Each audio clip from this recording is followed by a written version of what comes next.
ok asalaamaaleykum jërë ngeen jëf dalal leen ak jàmm ci Eyeafrica TV ci seen programme bi di sunu réew di am ci àllarba bu jot bu juróom-ñeenti waxtu yi jotee ñu dellusiwaat fi indi leen ponk yu am solo ci biir réew mi fas yéene waxtaanee li nga xam ne mooy tolluwaayu réew mi ci ponk yëpp nag ni ngeen koy rek amee sunu réew xam ngeen ni mooy programme bi nga xam ne ni moom ngeen tàmmal seen bopp di ci xaar ndax nag ci lépp lay waxtaanee tur bi day wuyu borom sunu réew bu ñu sañoon itam réew mi yëpp ñooy toog fii ñu waxtaanee réew mi waaye ginnaaw mun am léeg-léeg ni mu koy waxee rek ñenn ci ñi nga xam ne nattu la ci ñoom ñuy ñëw fii àllarba bu jot di wax léeg-léeg itam ñu fi am ay gan tey itam am nañ fi gan gu spécial goo xam ne dinañ fas yéene nañ waxtaan ak moom ci lu bari loo xam ne ci tolluwaayu réew mi la te yéen itam di ngeen ci mën a bég waaye ni muy demee suñu réew xam ngeen ne man duma ci dara ndax ñi nga xam ne ñooy panélistes yi jotaay bi lépp pour ñoom la su ko defee rek ñoom ñi ngi fi ku ci mel ni Doudou Dia mi ngi fi ku ci mel ni Essa Damfa mi ngi fi ak itam Hadji Souane mi ngi fi ki nga xam ne tamit mooy Abdoulaye Bojang moom itam mi ngi fi ni ki ni leen koy waxee rek saabu ne suñu réew team la léeg-léeg ñenn ñi absent ñenn ñi ñëw comme tey gis docteur Djiba nekk fi Mamadou Kourang tamit temps yi gëj ngeen koy gis waaye ku ci nekk dafa am ci looy nekk bi ko ñoom ñëpp ku ci nekk rek am nga sa liggéeyu bopp boo xam ne léeg-léeg lay téye ba daf lay tënk ba yu bëree bëri doo ko mën a matal su ko defee rek tey nag suñu gan gi mooy honorable Saikou Mballow doon presidential adviser waaye bokk itam fi nga xam ne mooy NPP di National People's Party moom mooy suñu gan tey bëgg nañu waxtaanee lu bari laata ñu dikk nag ci ponk yi nga xam ne moom lañ na ma waxtaanee dañ koy nuyu ba noppi su ko defee ma nuyu itam suñu panélistes yi honorable kontaan nañ trop am la tey fii ci sunu réew di kontaan itam di la bàyyi rek nga nuyoog ñi nga xam ne ñu ngi seetaan jamono ji.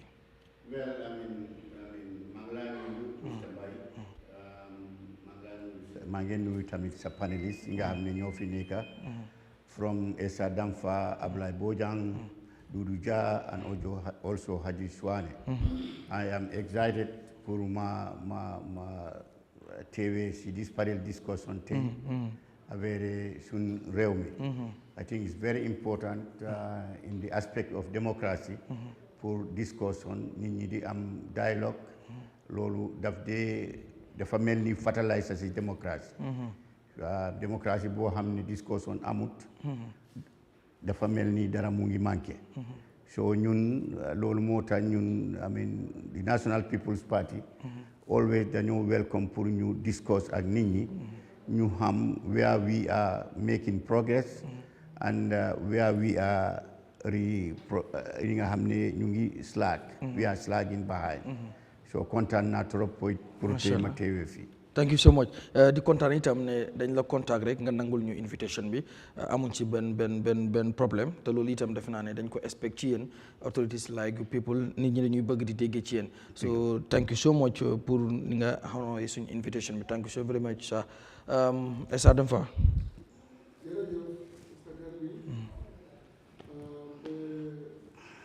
baɗigol ɓe kontonna min ɓe jiɓerola Eyeafrica TV ñin tembenna kabirin Gambia jang anin Gambia e bantala ɓe na luntam mba kontonna min keɗa honorable Saikou Mballow folo ɓe banko ɓe congratulate la ɓe folola His Excellency the President wala nga report o min jeey ko Gambia in the entire Africa become fourth country the most peaceful countries in the entire Africa and 55 entire world. So be president tentula bake mba jeyla mba kondola fana be Gambia dingol fana be tentula be jeyla wo kang ben panelist fana mi yalan ko nako panelist nul ko commencé Abdoulaye Bojang mi yalan ko famata num ñola bake bar alhamdulillah fala bim ben dajan ko tanke ani honorable Doudou Dia honorable National Youth President Hadji Souane ani defong mi mu jati bati mi mu the host ani Africa be bal tentu mbal jama fala ngala baraka bake kon fa ñaatu. Thank you. Yes, Mr. Bojang. Jërëjëf ñu ngi nuyu ñëpp nuyu ñu fi nekk yëpp commencé suñu gan bi honorable Mballow ñëw suma border. It's been a while. Absolutely. It's been a while. Yeah. Yes, CEO and of course suma border Doudou and Haji, and of course ñeneen ñu nga xam ne panelists nañ and then they are not around. ñuy seetaan home and abroad di nuyu the CEO of Eyeafrica and yéen as a team everybody di nuyu suma family suma papa and everybody di nuyu ñëpp suma jabari and everybody yes it's been a while but I'm back. Thank you so much and good to have you back. Mr. Jah. jërëjëf Garmi sant la gërëm la bu baax di nuyu borom kër gi Eyeafrica liggéeykat ñi fi nekk ñëpp di jagleen nuyoo tam xam ne soppe TV bi lañ doon soppe programme bi ñuy suma naataanga fi nekk commencé ko si suma broda ji Mr. Bojang Sankaranka di ko nuyu suma broda Essa Damfa di dalal suñ gantey honorable Saikou Mballow ko xarañ la soo xoolee si jotaay xanaa mu jàppa waaye farlu la bugga di waxtaane yi fi réew mi ak lépp loo xam ne lu ñor réew mi la lu ko soxal macha Allah di ko sant di ko dalal bu baax a baax jaajëf Mr. Suwane. jërëjëf Garmi may wax alhamdulilah rabbil alamin pour ma mun a fekkee fii beneen suñu réew di commencé nuyoo bi si technicien si ak da CEO Lamine ak njabootam bi yëpp di nuyu suma broda du Dia ak yow sa boppa sa ñëwkat bi nag feyawut man koo try ba léegi waaye mun maa am suma boss. non bul wari sa boss dafa ñëw. maa ngi uba nuyu ñëwkat boobu noonu because de rafetlu programme bi bu baax a baax. di encore de programme saa yu nekka su génnee rek daf dee mel ni ku nga génne si paquet la lu ees.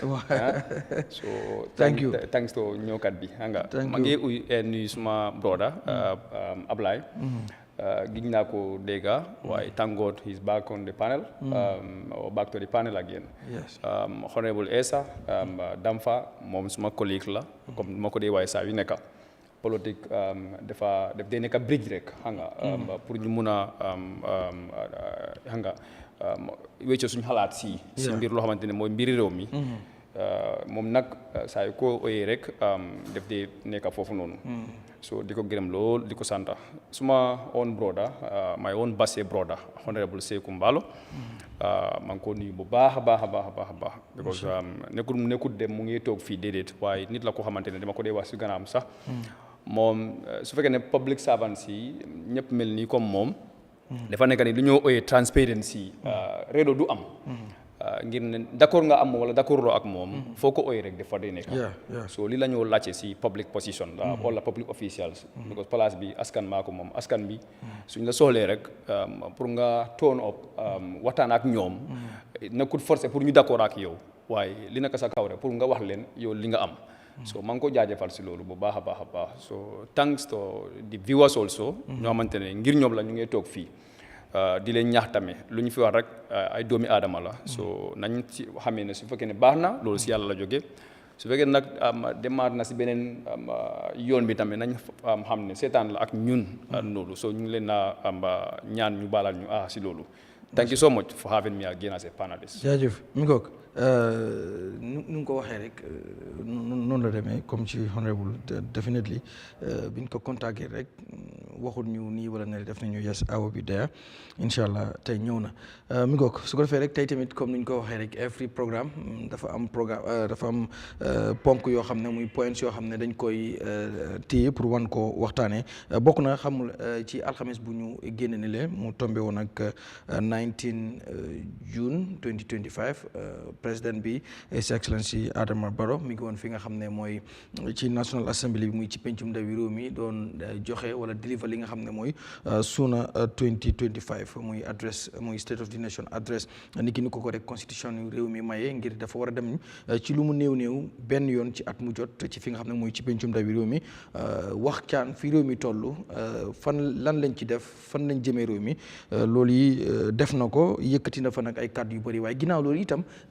Gambien si joxe def nañ seen réaction ci mbir mi nan lañ gisee speech bi ndax président bi wax na li mu wax dafa addu ci jafe-jafe yi Gambien ci dund tey indi na ci liggéeyam ak yooyu loolu nag lañ bëgg a ñëw tey am luñ ci mën a waxtaanee def ci suñu ay jàngat ak suñu panélistes yi ak suñu guest bi waaye itam leneen loo xam ne mi ngi ci biir lu ñu war a waxtaanee bokk na itam ci lu jëm ci NPP ndax tamit kuñ fi indi tey member of that party la tey itam nañ ci waxtaan amaloon nañ li nga xam ne mooy seen first ever executive meeting ci àjjuma gi ñu génn noonu mu doon 28 June président bi mu nga xam ne mooy di secretary general of that party mi ngi fa woon loolu itam dañ ci waxtaan ba fu mu leen doon junjoo they need to put their house in order ak yeneen yoo xam ne tamit am na ci biir NPP loolu itam dinañ ko waxtaanee waaye dinañ waxtaanee leneen lu jëmaat ci benn ponk boo xam ne ki nga xam ne mooy ministre la di Demba Sabally docteur Demba Sabally am na benn comment boo xam ne it's very controversial naaw ñu bari loolu ci loolu lañ nekk di wax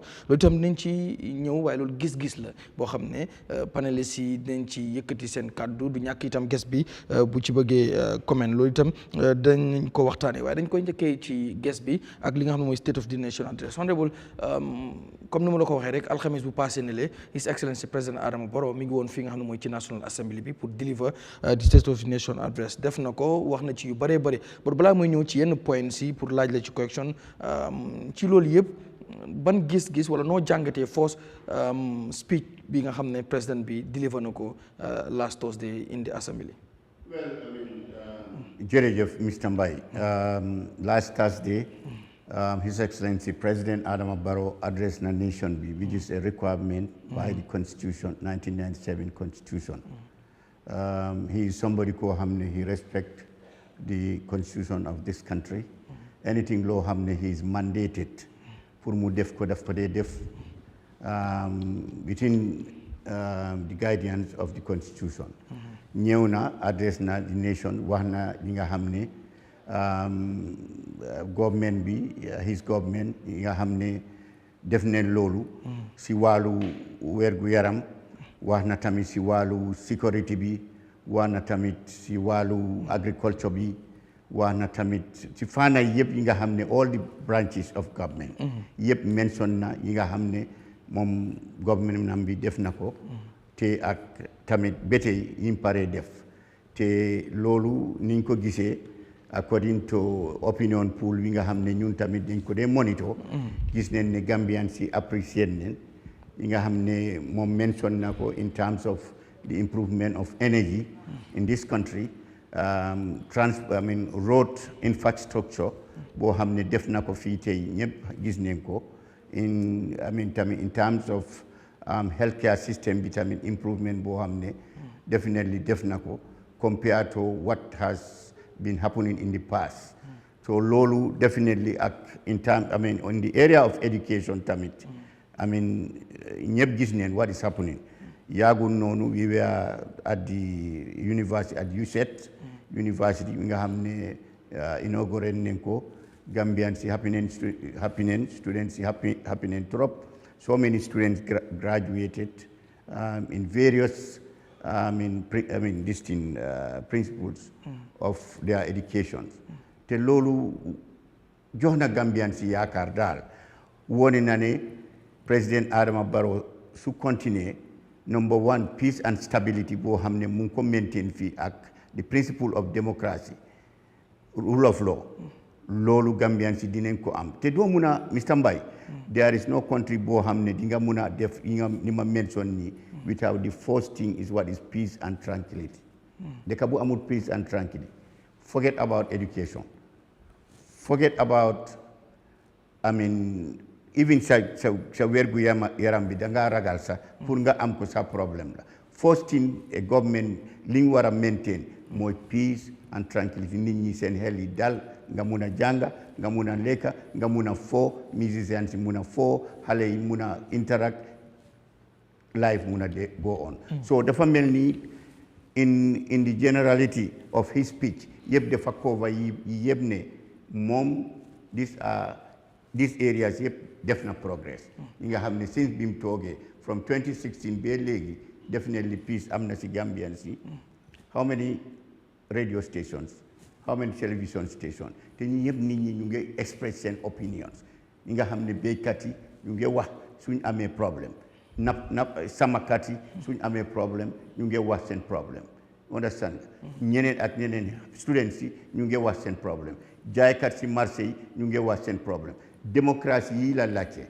lii moo tax démocratie is very important in the livelihood of human beings su fekkee ne am nga ko rek because branches of democracy mooy the media bi is very important it's a very strong branch of governance boo xam ne because nit ki su fekkee ne tëj nga gémmiñam rek kooku dafa mel ni yaa ngi ko oppress lu moo fiil du ko mun a express du la mun a wax ne man lii leen ma def dem naa ministre nangam o lii laa bëggoon o suma right yi nangu neen ko da nga gis ne yaaxa nga yëpp waaye su fekkee ne freedom bi mu ngi am rek ku nekka foo munta nekka mun nga wax ne listen man maa ngi fii ni ñun nappakat leen waaye suñ gaale lii mooy suñ problème o dem neen fii o yeneen dëkk yi ñëw neen fii béykat yi tamit mun na wax ne listen man ren yu ñoo béyee suñ tool yi lii moo ko yaaxa golo yi ñëw ne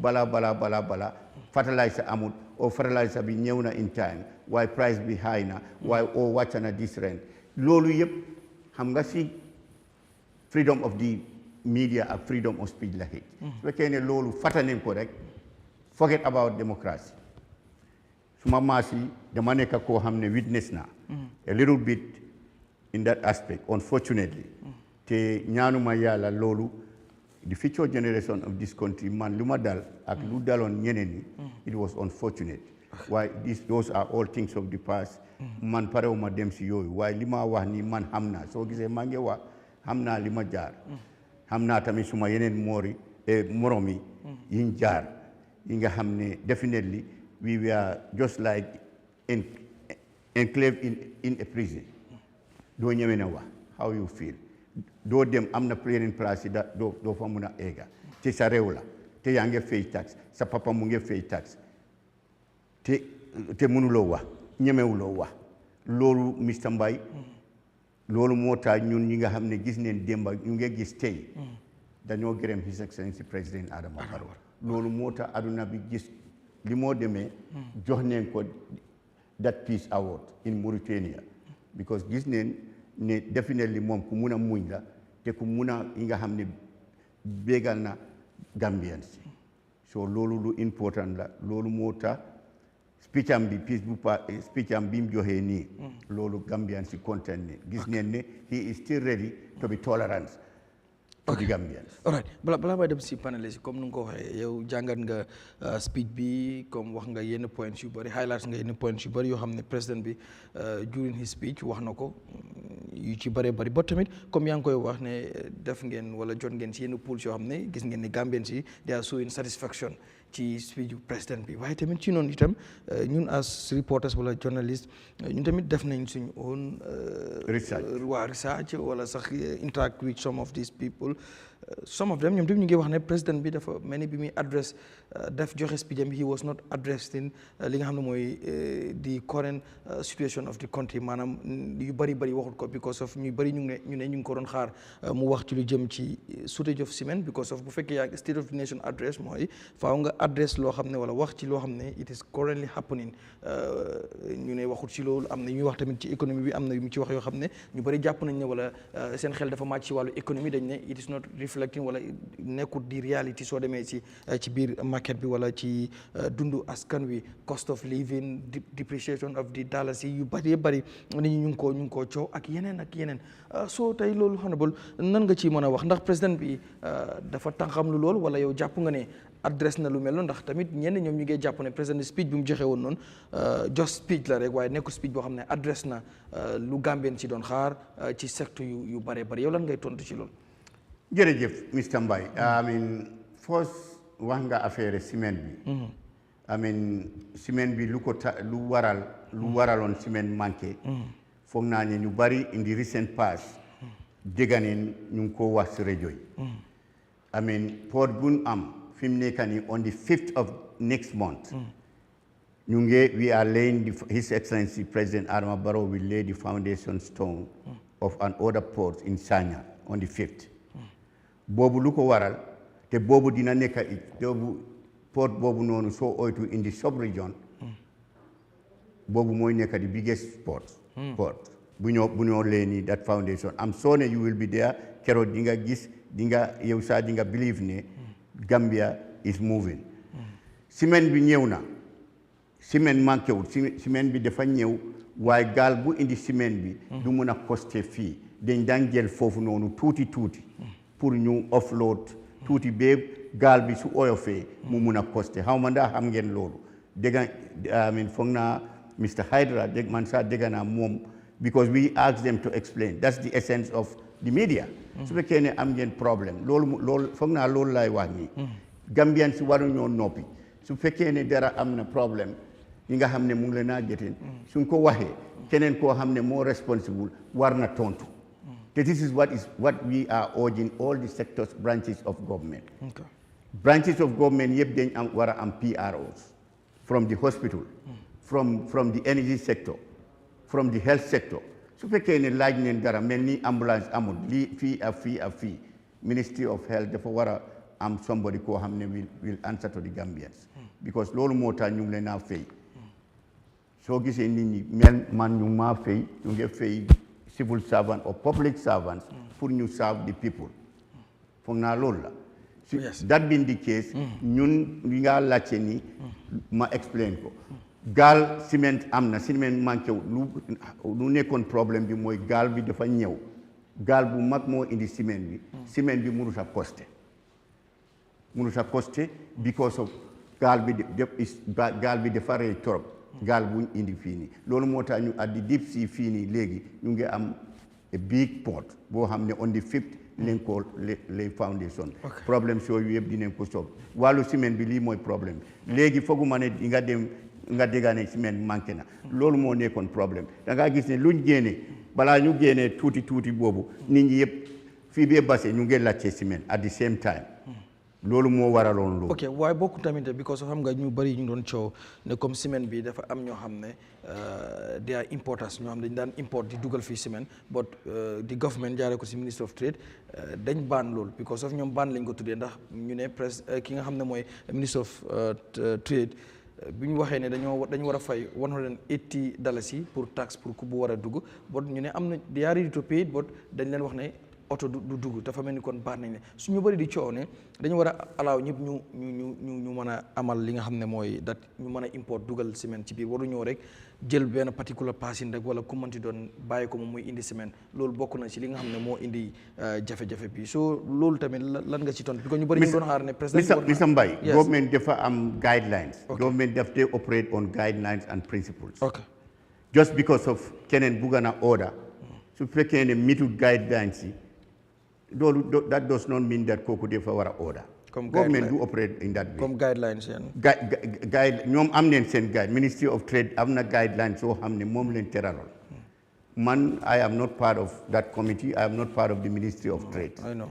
waaye ministries yi dañ am seen guidelines soo xam ne mel ni order medicine in this country foog naa dafa am yoon bi nga war a jaar su fekkee ne mis nga loolu I don't think whether dinañ la allow pour nga order medicine it is same thing with cement su fekkee ne ñoom wax nañ ne fii nga war a am fii nga war a aw raada Mr. Mbaye nit ñi dañ war a respect loolu su fekkee awloo foofu ñoom am neen raay ñu wax la ne doo order oo doo def lii foog naa loolu moo xewoon ci wàllu ciment ba pare tamit don't forget government bi am neen yi nga xam ne ministries yi am neen right su fekkee ne gis neen ne there are some anomalies yoo xam ne they are floated wax ma ne loolu moo xew fii de waaye dama laa jox rek exemple it is the right of government pour suñ gisee ne yoon yiñ teral am na ñoo xam ne dañ bugg a float yooyu pour ñu fata yooyu loolu government bi am neen that right ba pare ñu allow ñi nga xam ne they are fulfilling and they are going through the right way. ok so yow ànd nga si government bi décision bu mu jël pour tere ni ñu ko waxee sax own citizenism yoo xam ne dañ doon import di jëlee Sénégal di ñëw fii. well what man ànd naa anything loo xam ne I mean the ministries yi guidelines yoo xam ne ñu ngi ko teral government bi moom leen teral pour ñu dem loolu I cannot go ma condemn loolu o ma weddi ne lii la because gisuma anything loo xam ne ñu order wax nañ ne proof bring nañ indi nañ a proof ne ñii dañ leen aaye dañ leen jaay doole o dañ def something loo xam ne dafa wrong unless yow nga wax ma ne fii leen def te proof ne lii ak lii fii leen government bi fii la mistake otherwise I would go by what the central government Ministry of Trade is doing. All right dinaa dellusiwaat ci ñëw ba tey ci mbiru speech bi am na yenn points yoo xam ne bëgg naa ñu ñëw ci wat dama bëgg a ñëw ci panéliste yi ñoom tamit ñu joxe seen réaction ci speech yu président bi ñoom itam Essa Damfa comme gis nga ko président bi dem na on Thursday ci National Assembly bi to deliver the State of the Nation address def na ko bi mu génnee nag réaction yi bëri na different réaction am na ñu jàpp ne speech bi was wonderful laal na secteurs yu bëri jox na Gambien si hope boot am na ñu jàpp ne Gambien si after speech bi sax dañ gën a hopeless because of yu ci bëree bëri yu ñu doon xaar ci président bi gisuñu ko dégguñu ko tey amatuñu ci yaakaar yow balaa ñuy dugg ci point si because loolu bëgg naa ci ñëwaat ci second round bi but for the first time comme dama bëgg rek nga ñëw ci yow noonu gisee speech bi ban gis-gis nga ci am yow. jërëjëf Garmi abaraka baake follow His Excellency President Adama Barrow Tentula Bake for fulfilling the constitutional mandate. According to 1997, Section 77, atale Yamaro di President wala ake sartoti President wakang akene nya sanga kono sinya killing ka futa diputellement ka kachaye bankola tanyala. Ate mune soto ñin santambla men bok nga kono ay mune ke mune mu success ti mina fana mu challenges ñol timi yalon ko ay wala face mo sakuna ay wala face den wala ke dañu aram sa tamila alhamdulillah bunda tawaro la anin woro 76 sectors yalon ko be government ma sakuna kono o ma sakuna koto ñu sector be aya be summarize ka achievement ol tandi mini yalon ko wala keta wala register within the past 12 months and for now, many challenges in Mialonko, Masakula, so it has been very transparent and it's very honest speech. Amata ni damako government will achieve. But the Mialonko for now, ikena government ne kolya quality. I will for now I'll highlight it. Kwenye bunda kari west, molketa kolya quality le. But in dula lum achievement on leti. Adu mote also so no. So holistically.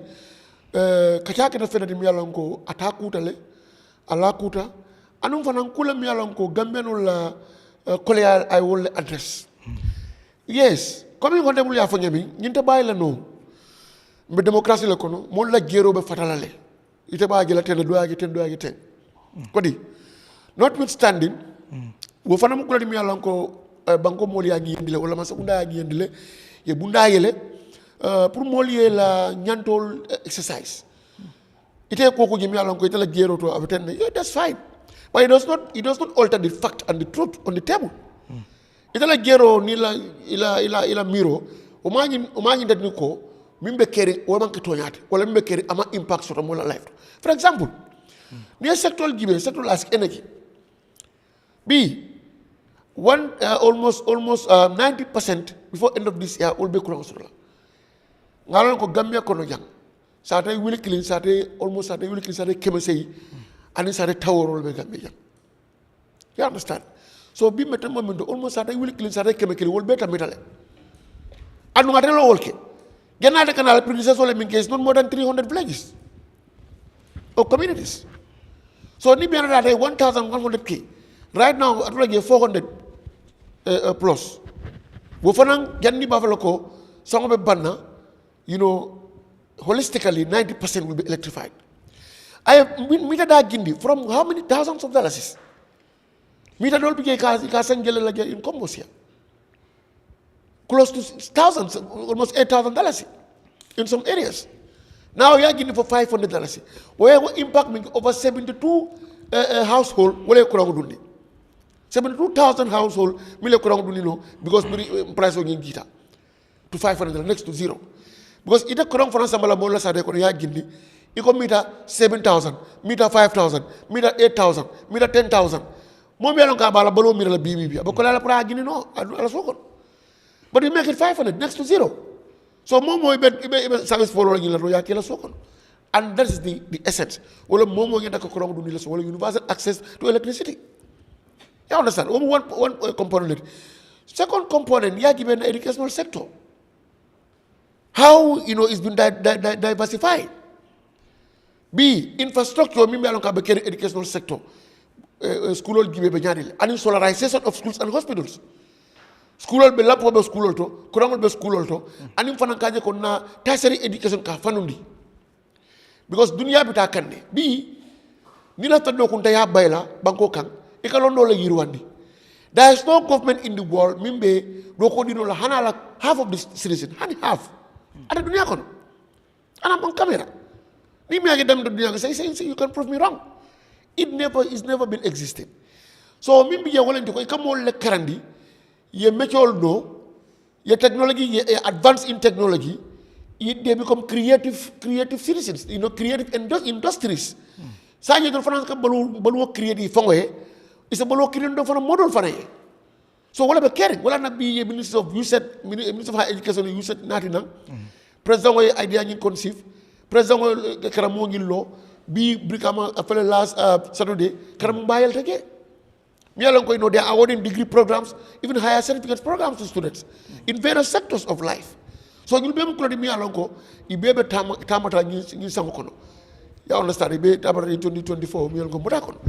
Niagibe B, in the agricultural sector, public-private partnership,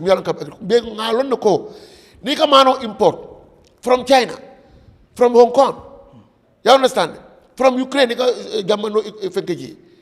from Brazil, from India, from Pakistan. Go. There is no government-to-government transaction. It's business entity, private individuals. Wala ka mano doku ya wafi banko kang ina ya export for lang I50. Wala fongan na business manolu adanga na banko dungol miyalo ko na to mano fonga semendo ya. Bi nga gila government mi keka. Ka business manol nati mana doko kono. Kaje ko ino e manol doku banko kanjang e dum business kono e business o euro hari armed forces. They are cultivating at least 20 hectares. Miyalo ko bi ni won nata itol fananga min use pour ka so yorol balu ligi asetala so ñu bem ko dim yalla ko ibe keri masa kunda ba ni private partner private businesses be bodum kan ñobulu kaje ko ke dablan dim man senoto bi ngaje ko bi o ngenda bolal fengo be keri yalla ko bi hani jaatol ni potentiel ni carotol ni potentiel fengo supermel ike bon na Senegal. And we have a fertile soil lands here in this country. Edible,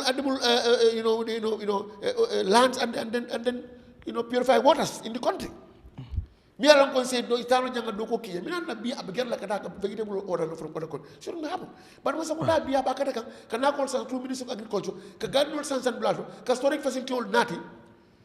Come all empower. Purkajako. O baga so say do kuno jang wol bem mako la fananka Gambia dara so sementu ya alright because B dara so ni agibe baflo ko ha dara so boy whatever boy la because we are at the consumption rate we are at the production level okay.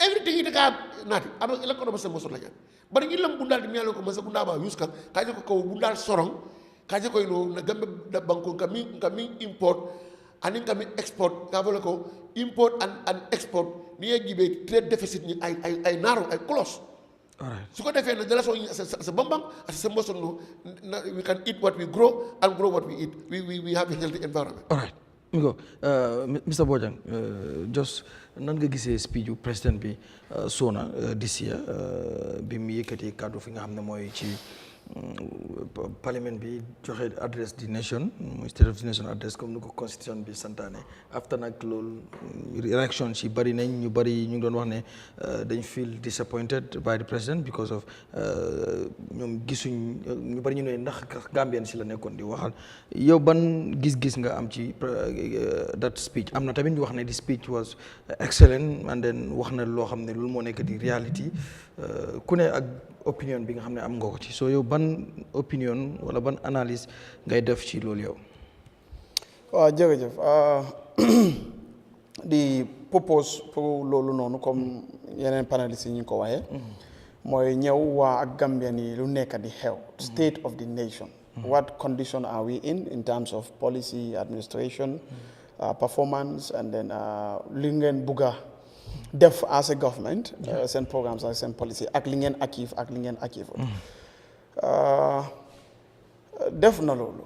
And I think we should go past this situation of Nyau Toxi Parliament be wah.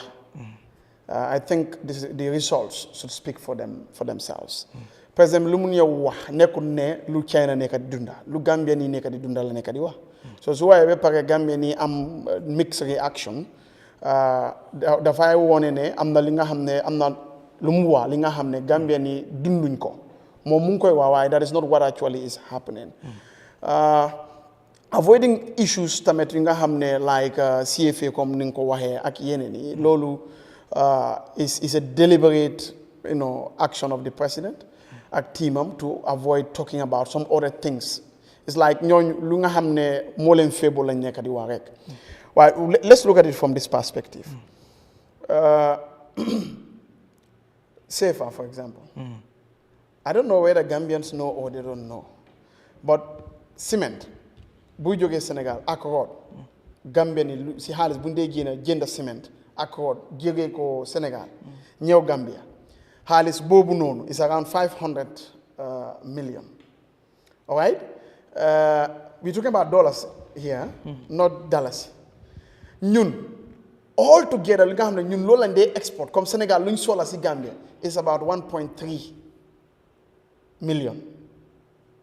1.3 million US dollars. So key Lumua is a point why the government is so lackadaisical in that area.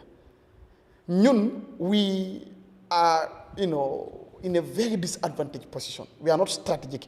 More Senegal mun nañoo def lu ne with the Gambia because they ñu outpace in all the areas 14 times more.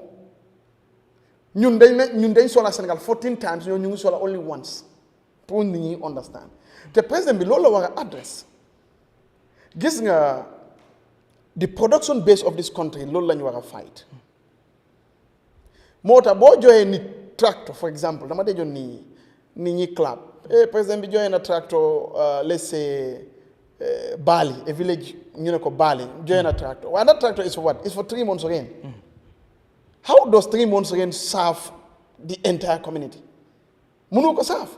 So yes, somebody like Esa Damfa would clap for the president parce que joxe na tractor. But tractor boobu noonu, the productivity level ak usage am boo ko compare, we are reliant on rain. Rain boobu noonu ñun we don't have any control over that. So if we have targets te ñun dañu bëgg a fight within 10 years, within 5 years, it means foog ñu am suñu own ndox, suñu own system bu nga xam ne ñun dañ ko mën a control. Muna jot the right supply of water si lu ñu bugga def. So lii mooy issue bi wax ne président bi joxe na tractor wala def na nii yeah we don't deny that but for example loolu lan la mun a jugal si Gambia ak Gambia lan la soxla ndaa loolu lu mu joxe mun na jugal Gambia that. So the clapping is not about moom lu mu joxe but the results ñun foofu lañ ko dee xoolee. It's not about moom lu mu def waaye results yi. So the results are not encouraging because we have a lot of scattered interventions. Government ñu nga xam ne they are not coordinated. We also have a situation bu nga xam ne our agriculture, our national security is project based. Project mooy li ngay def within a span of years, isn't it? Comme period la rek. Ñun suñ dunda waxta nekk si period. Roots ñu ne la okay this number of years. Fast step this number of years. Bu dee na nit ñi pare nañ we don't see any other thing that is tangible. So ñun loolu lañ nekk di wan ne let's change this system of Jawara days, for example, Yahya Jammeh days, giving subsidies, fertilizer, and so on. For how many months again? 3 months again. 9K system, new arm system, irrigation system, you correct nekku ñu waat def nañ ni dañ mu ngee work. Nit ñi mun nañoo bay throughout. That way, Senegal, ak suñu dalasi buy daanu bu nga xam ne kenn mënu understand, yépp dina lifin. President, our dalasi is commodified. You know you can commodify money. Comme nga defee ko comme bagage. Ñun suñu xaalis bi dañ ko def bagage. Da ngay dem jënda yow nga jaay ko lu la nee moo nekk si dëkk bi moo tax we have a problem. Why is the president not talking about that?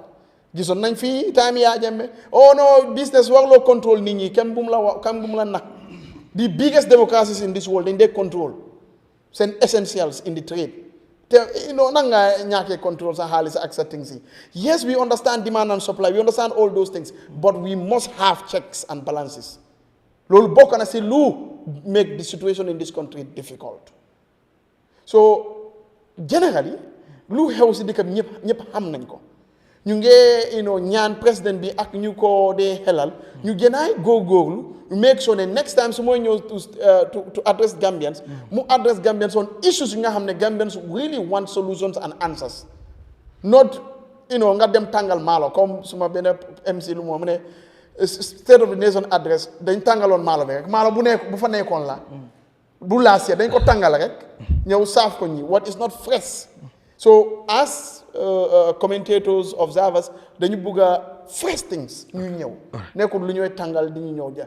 Generally our health is poor, the currency is depreciating, and it's like Gambia is becoming a very difficult country economically and so on. So suma papa gomut macroeconomics and microeconomics moom lu mu bëgg a gis mooy maalo bi de yomba na dem naa lopitaan am naa garab. He's not interested in the numbers that you tell them. You wait that for the academics. Demal si school nga wax student yi loolu noonu. The general voter don't want to know that. What they want to know is suñu demee Costa go mun nañoo jënda satisfactorily.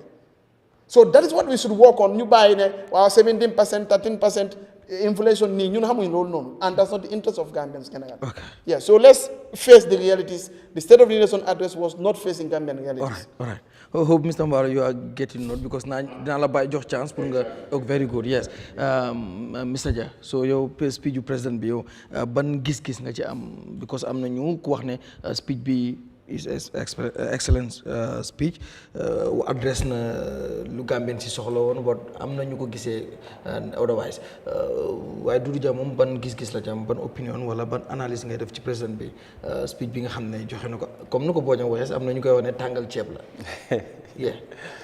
jërëjëf suba Mr Garme mu ma fekkoon ci too waaye xat-xat bi yëpp toppanaa ko loolu mooy njëriñi digital system mooy njëriñi technology même lu la raw di nga ko mën a toppaat suñ ne State of the Nation address maanaam njiiti réew mi gaaral ay kàddu jagleel ko réew mi ñetta la omba lim fi def loo xam ne dañoo ne démba la ci lan la nekk tey ak lan la fas yéene def ëllëg ñetta ñi la rek mënuloo see génn def naa lii maa ngi def lii laa fas yéene def and réew lu bari la omba secteur yu bari moo fa nekk su fekkee secteur bu nekk da nga ko bëgg a jagleel wax lim omba li nga def loo xam ne moo jiitu li nga yéene pour def nañ xam ne dañ ko jagleel waxtu kon dinañ suñ jëlee di whole day sax pour waxtaane ko du jeex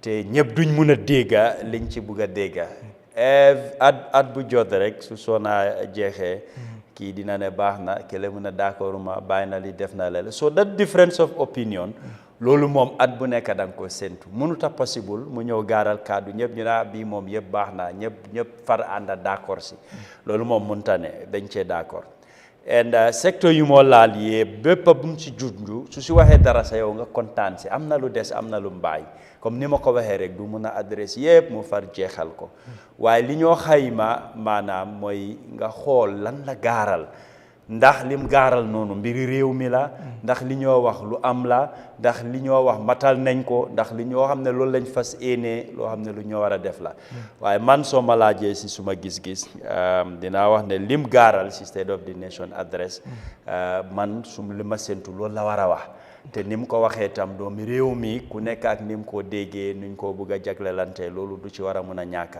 secteur yëpp nag dafa am solo waaye dafa am secteur yoo xam ne nit ñi moom lañ ci gën a amal soxla wala njëriñ bi ci secteur boobu moo leen gën a jege ngir dafa am secteur yoo xam ne sax dañ wéeru ci morom bi su bii amee problème rek beneen dina am problème xayma ci loolu mooy security for example su fekkee ne dëkk bi jàmm amut ñu ngi ci fitna tey lu bari lu ñoo wax duñ ko tal moo tax Wolof dafa ne jàmm si la lépp xëj soo amut jàmm yeenay doo ko tal même nit ki nga jaamu yàlla sa jàmm am parce que te yàlla tereti ko gis nañ ay dëkk yoo xam ne xeex mu ngi fa am ko ci woon génnal dem si jàkka ji du dem mu ngay xalaat nu moo sowee ba kanam loolu ay misaal la yoo xam ne ñu ngi ko jagleel tey soo waxee agriculture nga xam ne banqaas la ci loo xam ne mooy yóbbu réew mooy doxal réew su fekkee ne agriculture bi am na jafe-jafe ba nit ñi li ñoo dundee mu am problème dina am yenn secteur soo ko fi buggee wax sax nit ñi duñ la déglu duñ ko fulal duñ ko faydal ngir lan agriculture njëriñ bi nga xam ne loolu la am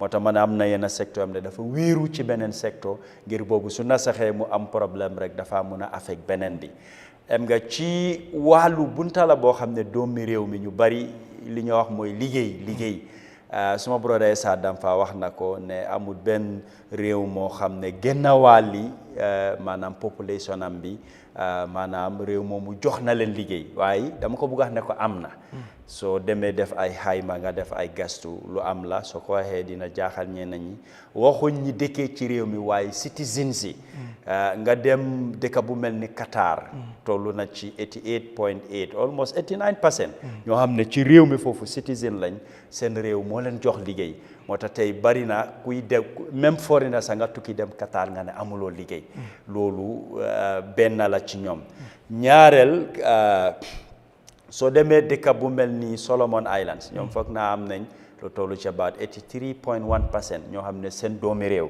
dañ leen jox liggéey wala dañ leen utal liggéey Madagascar sax soo ko xoolee ñoom ñoo raw nga xam ne ñooy Solomon Islands ñoom dem nañ ci maanaam 83.6% lu toll foofu ci loo xam ne ñoom seen doomi réew dañ leen jox liggéey nga ñëw dëkk bu mel ni United Arab Emirates ñoom dem nañ ci 80.2% loo xam ne seen doomi réew dañu am liggéey différence bi noo ko gisee exemple ma jox la ci Dubai dëkk naa fa nooy mun a xàmmee ne kii foreigner la wala kii juddu réew la citizen si suñ ñëwoon pour jënd dara duñ génnee benn note dañoo génnee dampe loo leen laaj ñu konte ko jox la li ci des ñu def seen bag wala seen poche you will see that difference comme ñoom ñi nga xam ne waa foofu lañ am nañ daal even Africa réew mu mel ni Tanzania am na about 79.3% around that ñoo xam ne doomi réew mi daf leen jox liggéey waaw li tax ma isi percentage yi yëpp junju ko dafa am loo xam ne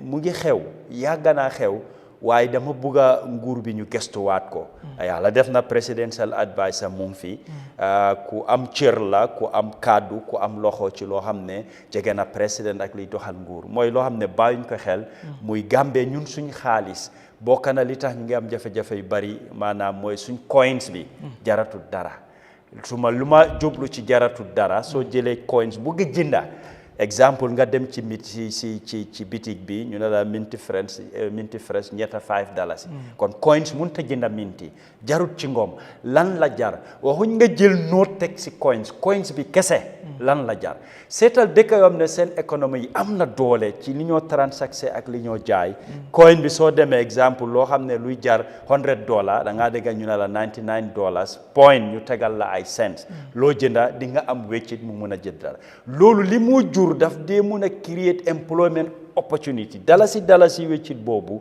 lu yombala luy tax dafa mun a minimize di stabilize inflation ak yenn price li moo jar ñu bari pour ñu understand soo demee ci jamono exemple ñu ne la saaku maalo 300 la doon jar nga dem ci bitigi naari ne ko maalo ñaata mu ne la 300 nga ne ko wàññil ma nga digga mu ne la $298 teggi naa $2 o teggi naa $3 loolu daf dee mun a peg price waaye price soo ko jëlee rek am nga big currency and nit ñi ñu ngi avoid change dafa tax nit ñi di mun a charge di laaj lu bari waaye war nañoo delloo si waat weccit bii lu bari la mun a stabilize ci mbaalu even on employment ci wàllu inflation ci wàllu jaay ak jënda ci wàllu bagage dafa mun a dimbale lu baree bari ci lu ñu mun a stabilize so moo tax foofu bëgg naa nguur bi mu gestu ko mu xool ko lu mun a isi njëriñ la tey demal dëkk yu bari seen coins am na lum jar exemple nga dem Sénégal fii li nga xam ne mooy 25 loo gën a tuuti si seen coin soo ko joxee nga am ndox bi nga naan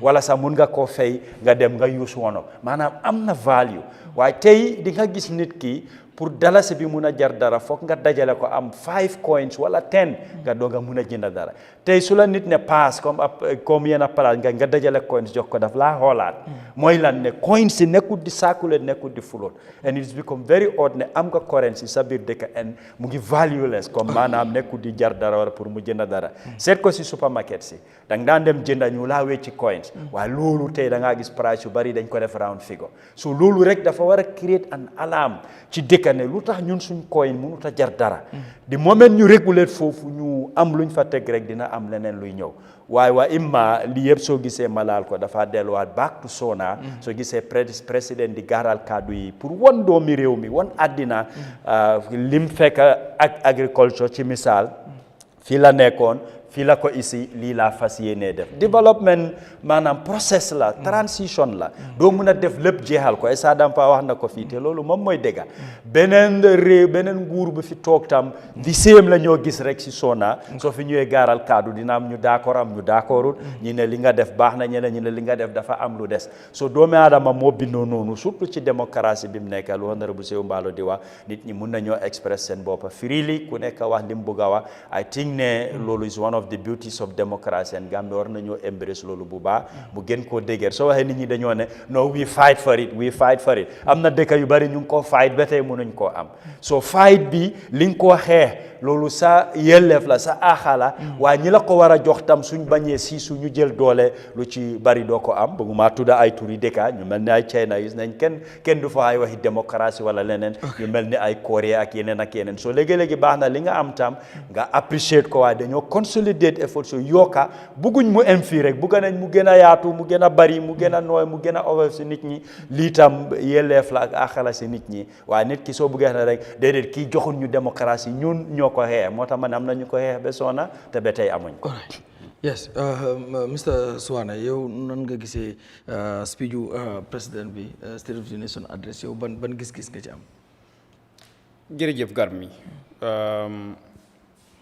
State of the Nation address bi comme ñu bari lu ñu koy waxee rek man dama ko gis ne loolu forcé la nekkut baa neex président bi pour mu dem si National Assembly bi li ma koy gërëm su fekkee ne constitution bi lu ko joxut forcé su fekkee def na loolu maanaam lu mu fa wax moom si boppam mu dem foofu noonu mu alaaw lacce bi ak tontu bi diggante moom ak député yi su ko defee nag dinaa ko tàccul waaye balaa loolu nag lu mu def noonu loolu la loi bi wax loolu nag nekkul ndax moom bëgg na ko wala bëggut ko loolu forcé la ñu commencé ko si démocratie man dama ko dee wax fu nekk Gambia amuñ démocratie Gambia dañu am massicratie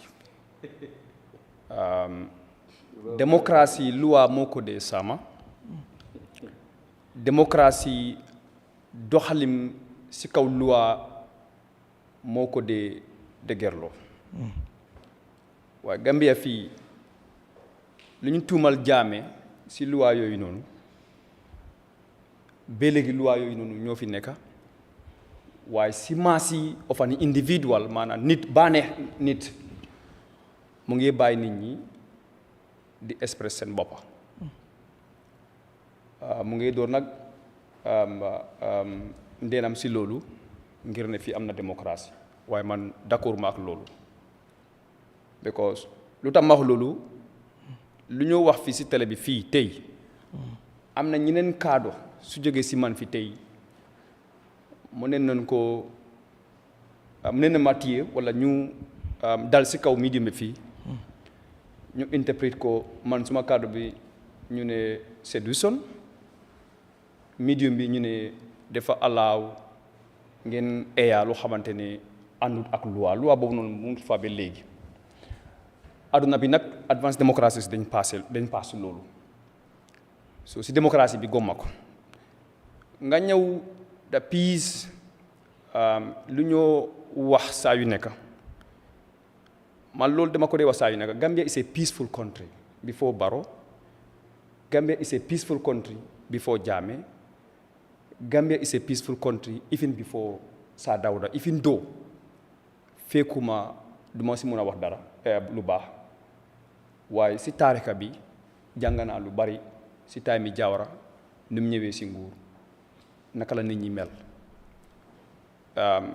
peace bu ñoo wax Gambia fii loolu si kër yi la jógee nekkul si nguur su desee si nguur bi rek seen doxalin bi tey Gambia duñu fa mun a am peace bu ñoo door seen bu nit ñi di door seen deena wala du bugga nit ñi gërëm leen si kawam ngir man jànkuwante naa loolu 2023 March on the 10th ONF demonstration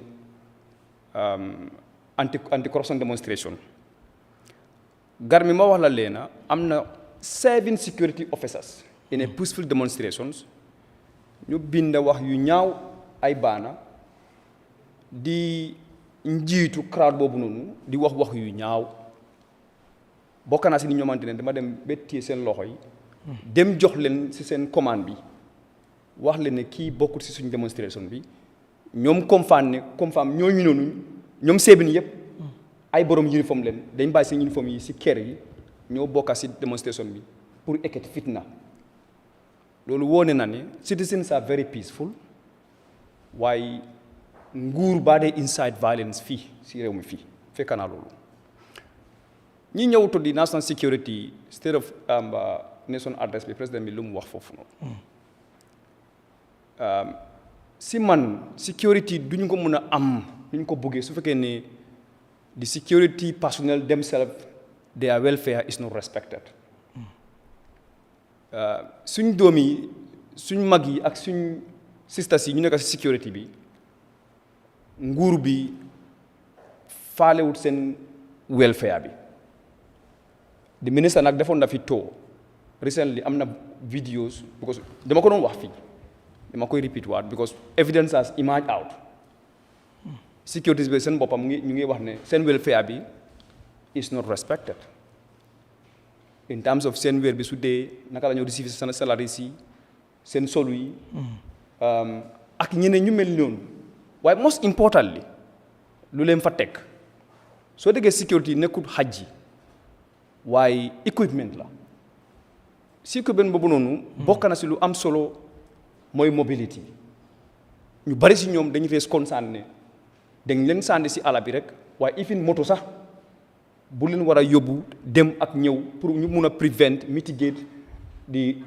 crime ñoo xamante ne loolu moom leen fa teg amuñ moto yooyu noonu tax na sax beneen incident yeneen sécurité mu ngi wax loolu kiyaan la xappun ñoom dañu am information bi waaye balaa ñuy am sax lu war a yóbbu gaay foofu noonu mooy moto bi na fekk am rubas yooyu noonu dañu escape already loolu woone na ne Gambia is not that much secured soo ñëwee si wàllim agriculture président bi lu mu doon adressé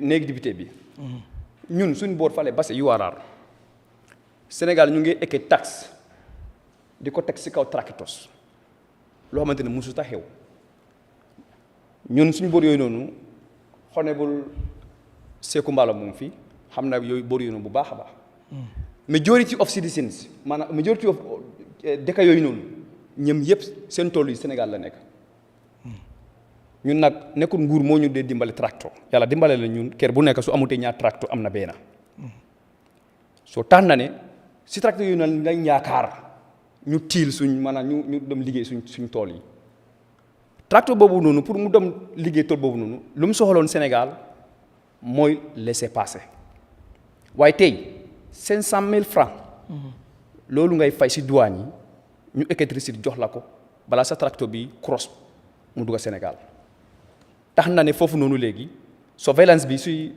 wàllum kaaraange bi foofu noonu si booru Sénégal boobu noonu dafa yokkuwaat that is another threat to food insecurity so président bi lu mu doon ekkati kaddu pour wax ko si nekk député bi xam naa ne xam na ko because governor bi URR already was in picture waaye dégguma mu ngi koo wax so loolu noonu is a serious negative impact lu moo am si kaw béykat yi particularly at buy ñëw nekkul at bi de parce que at bi dañoo dugga si tool yi waaye pour ñu mën a njëriñ lii at buy ñëw lañ koy sentu so loolu mun na yokka inflation lu mun na yokka njëgi dundi bi mun na taf even create a cross border conflict within that area because loolu tamit am na lu ma war a référence yéen yëpp déggoon na ngi fii time Jammeh Gambie ak Sénégal amoon na border closure bi nag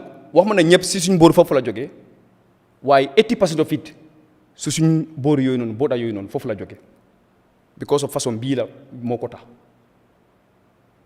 Gambia seen motorbikes yi dañ doon dugga comme laissez-passer waaye I don't know what issue happen ba Sénégal seen douane yi téye motorbike Gambia ñu bañ koo bàyyi na fekk nag am na laissez-passer tax na ne beneen tam mu dugga sabbi ñoom tam téye ko nii la problème boobu noonu jóge Honorable Magassi moo nekkoon suñu député bi so boobu noonu dafa create a serious problème foofu noonu tax na ñaari dëkk bi réew mi maanaam Sénégal ak Gambia tuuteeg ñu dugg si loo xamante ne ñun ñëpp ñaanuñ ko yàlla woon so ñu dugg si wàllum communication Gamcel dégguma président bi mu ngi koo wax waaye privatisation bi ñu ñoo wax lu ñoo wax because léegi nii nguur bi léegi te ñu ñaaka léegi te ñu ñaaka Gamcel su ñu ko ñaakee nag ñu ngee ñàkk 600 people ñu ngee ñoo ñàkk liggéey seen liggéey bi 600 ñoo ñu ñàkk seen liggéey bi digitalisation bi man dama leen dee gërëm saa yu nekk because digitalisation dafa la am loo xamante ne dafa oba baax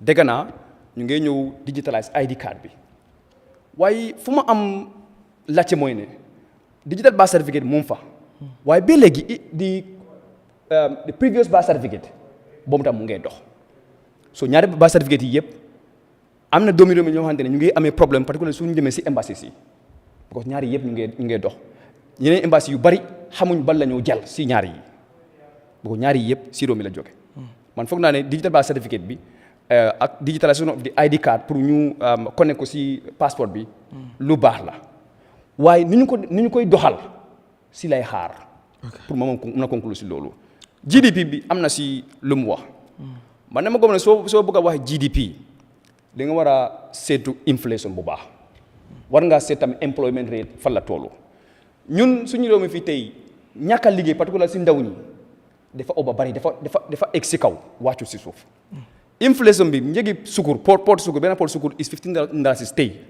$15 la soo mel ni dund bi mu ngee gën a seer yow yaa ngi wax ne yaa ngi amee yokkute 5% si sa GDP bi man to me that is not realistic soo ñëwee si wàllum tourisme bi si man suñ tourisme bi nekkul di dem kanam lu mu fa wax noonu boobu si man taxawut because security port bi si airport bi impact lu mu am si tourisme bi ñun ñëpp a ko xam that $1,000 lu ñoo fay €20 ak $20 bi lu ñoo fay si airport bi tax na ñeneen gan yu bari ñu bëggoon na ñëw Gambia fii am na ñu bari si ñoom bëgguñoo fay loolu tax na ne ba nanguñ pour ñëw Gambia as a destination écologie si dégguma tamit mu wax loolu baara fii xam nañ ne di TDA ak the Ministry of Tourism dañ fa doon sampa an écologie pour ñu diversify tourisme bi base tamit sootuma sambang boobu tam am na ko waaye lu ma jaaxal mooy ne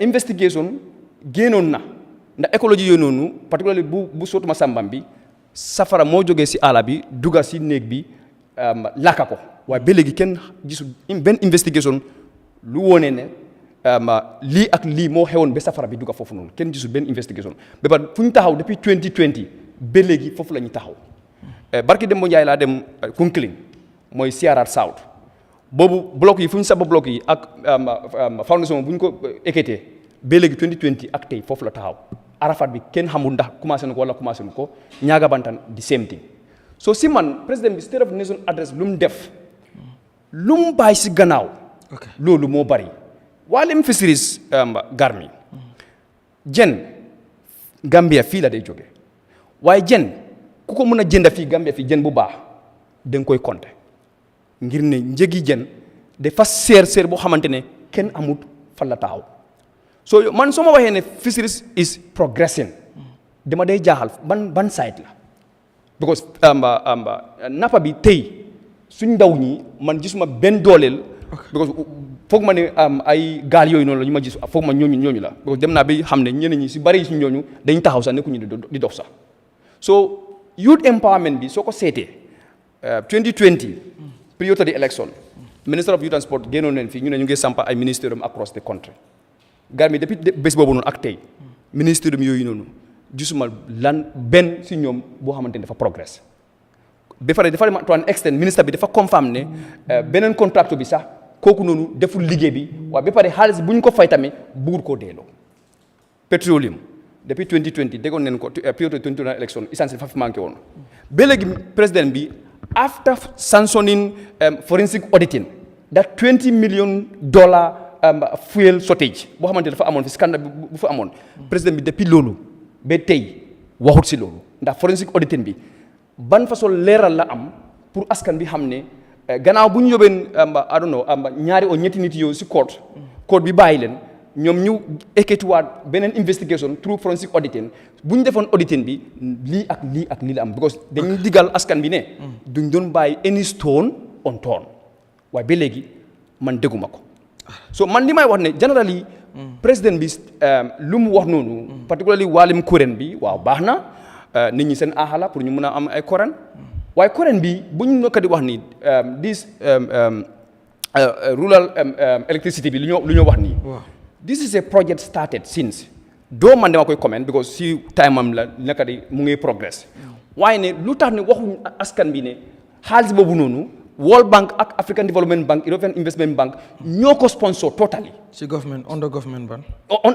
under government bi waaye ñoo ko sponsor totally so ñoom under his government of course under his through his government ñoom ñoo ko di implementos waaye project bi universal access to electricity lii project la boo xamante ne World Bank ak African Development Bank seen project la nekkul Gambia fii rek la de lii it is across sub-Saharan African countries so waaye lu ma jaaxal mooy ne ñoom ñu ngi door seen dena bi waaye di $500 ñoom foog naa ne suñ ko bàyyoon laccoon askan bi pour ñu fay loolu mu ne ko waa free la waaye the project is not free projet bi dafa am mita tamit jarul 500 waaw mita bi dafa am ku ko fay World Bank moo ko fay ak African Development ñoo ko fay ñoo ko dépense nekkul de nguur banque Gambia mu ngi ko joxee free dafa am ñu fay nguur Gambia pour yeah time just 1 minute moo ko dese rek dafa am di multilateral development partners ñoo xamante dañ fayal nguur Gambia askan Gambia pour ñu am accessibility to electricity so soo ko waxee war ngaa connect loolu noonu si loo xamante ne ñoom ñoo ko def si sa speech bi pour askan bi mun a am transparency purpose so foofu laa bëgg a daan am so he's all right yes Mr. Mballow Mr. Mbaye jërëjëf dégg naa panelist yëpp li ñu wax yes dégg naa ko waaye foog naa ne I will just go straight to Haji Suwane li moo explain nii first dafa wax ne démocratie amut fii si réew mi foog naa ne Haji Suwane soo gisee mu wax loolu moom li moo wax ni waxtaanu ak ñi nga xam ne ñoo fi nekkoon time bi ñoo indi démocratie su waxee loolu he is offending the family of Lamin Wajwara he is offending the family of Sadio Kunjan Sane they are all UDP members he is offending the family of Femi Peters he is offending the family of Mamadou Singul Niass because ñi ñëpp ñun ñoo sampa UDP ñun xam ne di process boo xam ne loolu moo tax si njëlbeen bi soo ma dégloo ma ne la les dafa mel ni lu passé na léegi alhamdulilah am neen démocratie soo tey su fekkee ne Haji Suwane mu ngi taxaw di wax ne démocratie amul ci réew mi te adduna bi yëpp di rafetal démocratie bu fi nekka su ne bos yëpp di rafetal bu fi nekka dafa mel ni moom I don't know what is I don't know moom whether he is missing something in the aspect of democracy because ñun time bi ñoo sampa UDP bi ñuy register parti bi in August 1996 loolu ngay wax ni te time boobu loolu nga mun a wax ni démocratie nekkul fi da ngaa wax newspapers yi mel ni press conference faray ñëw ba pare yóbbu la tëj la mile two tey kan Haji Suwane tell me any incident boo xam ne ñoom UDP ñu ngi rally faray ñëw neen arrest neen ñoom ñëpp from the leadership ak membership yi fan loolu amut fii so suy wax it is his fundamental rights pour mu wax ne liñ soxla xëy na yeneen ak yeneen mu ngi manqué waaye mu taxaw loo xam ne di wàññi loo xam ne démocratie nekkul fi tey Amérique ñu ngi taxaw di rafetal démocratie bu nekk Gambia European Union di rafetal lu nekk fi lu tax li moo wax ni affaire électricité bi li moo wax ni électricité bi am na lu ko waral soo gisee ndimbal bi Mr Mbaye di ñëw si Gambia tey IMF ak yeneen am na lu ko waral tey su fekkoon ne Barrow dictatorship la dafa bañoon démocratie sarta démocratie du am yi soo gisee mita bi moo wax nii wàcc Barrow mun ko wàccee up to $500 am na lu ko waral su Barrow bañoon sarta yi ñii di laajte ñii dañ am sarta dafa mel ni Freedom House in United States understand balaa nga win loolu balaa nga win ñii United States seen lifin boobu freedom bi seen democratic principles bi am na sarta yi ñoo teddal réew mi yëpp nekkul ne dëkk bu nekk mooy paas loolu soo ko paasu tamit doo am dimbal doo am xaalis boobu te Barrow dafa he went through a test and he passed the test. That's the reality. That's the fact. We have it on data. Ñu ngi ko monitor ñu ngi waxtaan ak aduna bi ñu ngi waxtaan ak dëkk yi. That's the fact. So pour mu taxaw mu wax ne démocratie nekkul fii that is unfair to démocratie si boppam. That is unfair si ñi nga xam ne déeneen ñoom Femi Peters ñoom Sadio Kunjang Sané ak ñeneen ñi nga xam ne dañ doon jooytu démocratie ñu farle leen and to the victim of April 10 and 11 fii ñi nga xam ne dañ bugg a ñaatu rek ñu rendi ñoom ñëpp suñ kanam so moom he has to dafa war a def research am balaa nga ñëw to the press nga wax ne lii amul dëgg la su fekkee ne in the street ngay wax in the street loolu nit mun na wax anything waaye fii you are talking to the press nit ñi ñu ngi laa listen and they have witnessed what happened yesterday in the Gambia and they are witnessing what is happening loolu dafa utee nga taxaw si marché Banjul bi nga ne Barrow liggéey defu yoon sax ñun sooluñu yoon xam nga ñooñu waxtaan ni people don't take them seriously while anybody who come to a panel of discussion then expect ne borom you do your research you do your homework properly li nga wax yëpp dafa ànda ak li nga xam ne data boo xam ne you can prove it tey moom wax na fi explain na fi affaire Gamtel ak yoonu privatizations dëkk privatization is not new in this country it's not new anywhere even in the United States te ñooñu ñi nga xam ne ñu ngi leen a génne they are going to be compensated nekkul ne ñooñu Gamtel would not just lay out all these people ñu ne leen dem leen they cannot do that the government we will not accept that because they have a family to feed they have been working in Gamtel for almost some of them almost 20 years some 15 years you cannot just come and privatize the institution ba pare nga ne doomi Gambians dem leen ngeen toog it's not happening everywhere dafa mel ni laan si ñoo jël are they not compensated this OIC road by time bi mu ko jël xanaa moom xamul ne compensation dem na si ñoon government will not accept nga use force on the people because ñun xam ne we are answerable to the people tey doomi Gambian bu jooy ñun we should answer why borom jooy luta affaire bi jaarut si yoon so li ma ko wax nii suñu wax affaire all these sarta yi nii ñun we are very vigilant we are monitoring what is happening anything loo xam ne dina hamper the livelihood of Gambians ñun duñ ko accept we want to make sure that the Gambian democracy bi ñu ko am wax na fi affaire security moo explain fii nii ñun ñëpp gis neen what is happening and we know what is happening in other part of the world in terms of security dëgg la am na ñoo xam ne te am na ñoo xam ne ñu ngi reyante I can tell you incidences yi nga xam ne wuja yoo xam ne reyante neen ñooñu within their family mun naa la wax fi girlfriend boyfriend yi nga xam ne di reyante neen then them on their private mission, on their private hiding out, ñu reyante foofu ñoom ñoo xam what happened. I will not elaborate. Why dama ko wax ni rek security fi nga mun a blame government. It's not that area. Koo xam ne dafa mere jabaram or dafa mere jëkkëram mu dem hang boppam suicide. You don't blame government for that. Understand? Robbery bu yu xew si banks yi government, partly government should be blamed. Why gis neen what happened. All of them, almost most of them, have been apprehended. Outside of this country, they are all incarcerated. They are in custody. Most of them. That is because of we have a good security. Otherwise, in other countries, ninga gis nit ñew be pare shoot la pistol mu daw mu disappear. It's happening in other parts, developed countries. It's happening.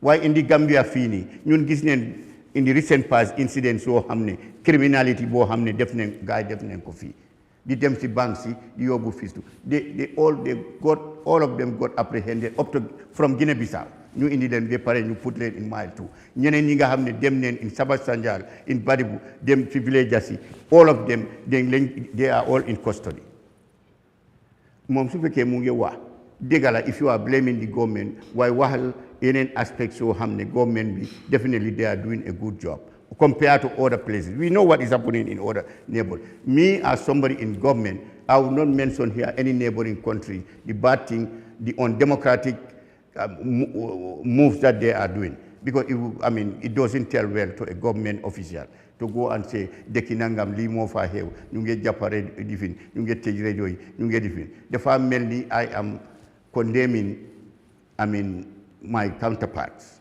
Why mom hamna? Mom munko diga, his followers of the media. Nda lolu mu ngi happen fi in the Gambia. Anybody ko jappa am na right cey ku ñew ci radio bi bu ga tej radio bi melni liñ dan def ñom Citizen FM Baboucar Gueye ñi nga xamne ñew be pare sani gaswal ta radio ku ko def fi we will make sure that we arrest you, we lock you up. It's not happening. Ananga violate loi so violate loi tamit li ñoo def moy am nen guidelines so xamne even bi dañoo suspend ñu suspend sa lancing or ñu make sure they forfeit your lancing su fekkee ne violation bi valid na loolu Gambia loolu di western world bi rek la am li ñoo def fii li ñoo practice fii on that type aspect of democracy pour ñu make sure ne loi la waaye duñ ñëw jaay la doole non we don't want to do that nit ñi ñu ngi def lu nekk ñu ngi saaga président bi ñu ngi def lu ne di criticize ministers di criticize advisors. It is in fact we welcome that criticism, genuine criticism, because Gambians so gisee ñu óolu ñu jox His Excellency President Adama Barrow ñu vote ko dañ expect ne he would be tolerant to the criticism of Gambians. Okay. So moom li moo wax ni affaire all these things mel ni mention na fii ni cost of living ak yooyu noonu maa ngi wax Haji Suwane ne Gambia is not an island to what is happening economically in the world market. It's not an island. Go to Washington DC, go to Japan. Tey li nga doon jënd foofu noonu $10 tey you cannot get it for $15. It's the world market. You ask anybody. I can tell mburu bu nga doon am foofu noonu nga dem ci bitig bi ba pare nga am $3 for mburu tey soo demee foofu tey they will sell you for $7. The proofs are there because ñu ngi travel everywhere te ñun dëkk yu bari dem neen gis neen nit ñi niñ dëkkew tey am na dëkk yoo xam ne tey ñi nga xam ne developed countries people are homeless. Tell me who is homeless in this country. I will tell you that. I can show you data. The people are homeless. People are living on welfare. That's the city that is paying their house rent, the people that is subsidizing their living. food stamp. am na ñoo xam ne even if they are not homeless in this country but pour ñu matal seen 3 meals yi léegi problème la pour añ reer ndékki because of the hardship of the country, the cost of living, the inflation li fi nekk di xew fi yëpp ci biir réew mi and what the government is doing. Mr. Mbaye, that's why we are doing. In this, I mean, foog naa last year gis nga fii loo xam ne government indi na lifin boobu am na family su bari yi nga xam ne poor families ndaa receive fuñ dara. They were receiving something. Loolu am na fi jarul ma mention families waaye foog naa ne indi Gambia fii am na families yoo xam ne dañ doon subsidize jox leen something di leen dimbale mel ni 3,000 5,000 am na ñoo xam ne receive ñi nga am poor families ñu doon am loolu yëpp with the effort of the government loolu am na fi am na ñoo xam ne am nañ maalo te government bi béyul maalo government bi léegi leen door gis nga fi mu nekk nii ñun encourage leen loolu indi leen we have brought the South Koreans indi ne ñu bari ñi nga xam ne irrigation ñu ngi ko promote gis nga mel ni Ja Oil you have seen mel ni Ja Oil léegi li moo far bu moo def gis nga keneen ak ñeneen tamit honorable ndax loolu mooy nekk di last solution comme ni nga ko wax di jàppale nit ñi di leen jox mi bi ay 3,000 5,000 wala di provide ceeb pour ñoom. That's not the last. Okay. That's resto. It's not the solution. Okay. The solution is ñu béy mel ni Essa lim doon wax we eat what we grow. Yeah, no. loolu moo tax ñu ngi promote the agriculture. soo gisee léegi nii ñu ngi wax ni am na soo demee tey xaw ma daa dem nga foofu demal si provinces li nga gis faro yu bari yoo xam ne maalo ñu ngi ko béy in the next 1 year fii 2 years. Mr. Mbaye waxuma ne duñ order maalo de waaye nit ñu bari duñ sonal seen boppa pour di order maalo dinañ am maalo dafa nekk throughout I mean yearly all the time every 6 months dañoo harvest ba pare tamit ñu jiwaat maalo loolu am neen we have got the guarantee from ñi nga xam ne investors yooyu noonu fii. So the government is doing something on that aspect pour ñu make sure ne the cost of living pour nit ñi coono boo xam ne mu ngi si aduna bi ñun ñu mun ko eradicate. All right ba ma dem si Essa Mr. Damfa nan nga gisee comme ñu bari ñu ngi wax ne ñu ne 90% ci population bi président moo ko wax ci speech am mi ne dinañ am electricity by end of 2025 but am ñoo xam ne they doubt it because dañ ne the current speed bi nga xam ne moom la ñu demee bu fekkee moom lañ continue te we are already in July wala sax almost in July ndax dina mën a possible pour ñu mën a atteindre government mën a atteindre objectif ñaareel bi tamit am ñuy wax ne ndax quantity bi rek duñ seet tamit quality bi because bu ñu waxee ne ñëpp dinañ am access to electricity yes that's right te ñëpp dañu war a am access to electricity foo mënti nekk as Gambian but ni ñuy wax ne comme naweek xuy xamej bi ndax naweek bu joxee ñëpp amaguñ bu ñëpp amee wala 90% bu ñu amee ndax loolu du gën a disturb comme bi ko fekkee demande bi dafa bëri te duñ amagum nii rek xuy xamaj bi mu ngi bëri because yow sa witness nga bi ñu toogee fii ak léegi ñaata yoon la naweek dem waaw so loolu tamit nit yi ñu ngi koy wax ci loolu ne du rek quantité bi rek boo tamit qualité bi yaa so yow ban jàngat nga ci am ndax tamit foog nga ni government bi mun naa àgg foofu noonu maanaam before wala sax by end of 2025 ñu gis ne 90% of the Gambian am nañ li nga xam ne mooy electricity. jërëjëf dama bëgg a leeral tuuti tamit. when I said about the unemployment or government mënut a joxe 100% or 50% or half of employment to its citizens.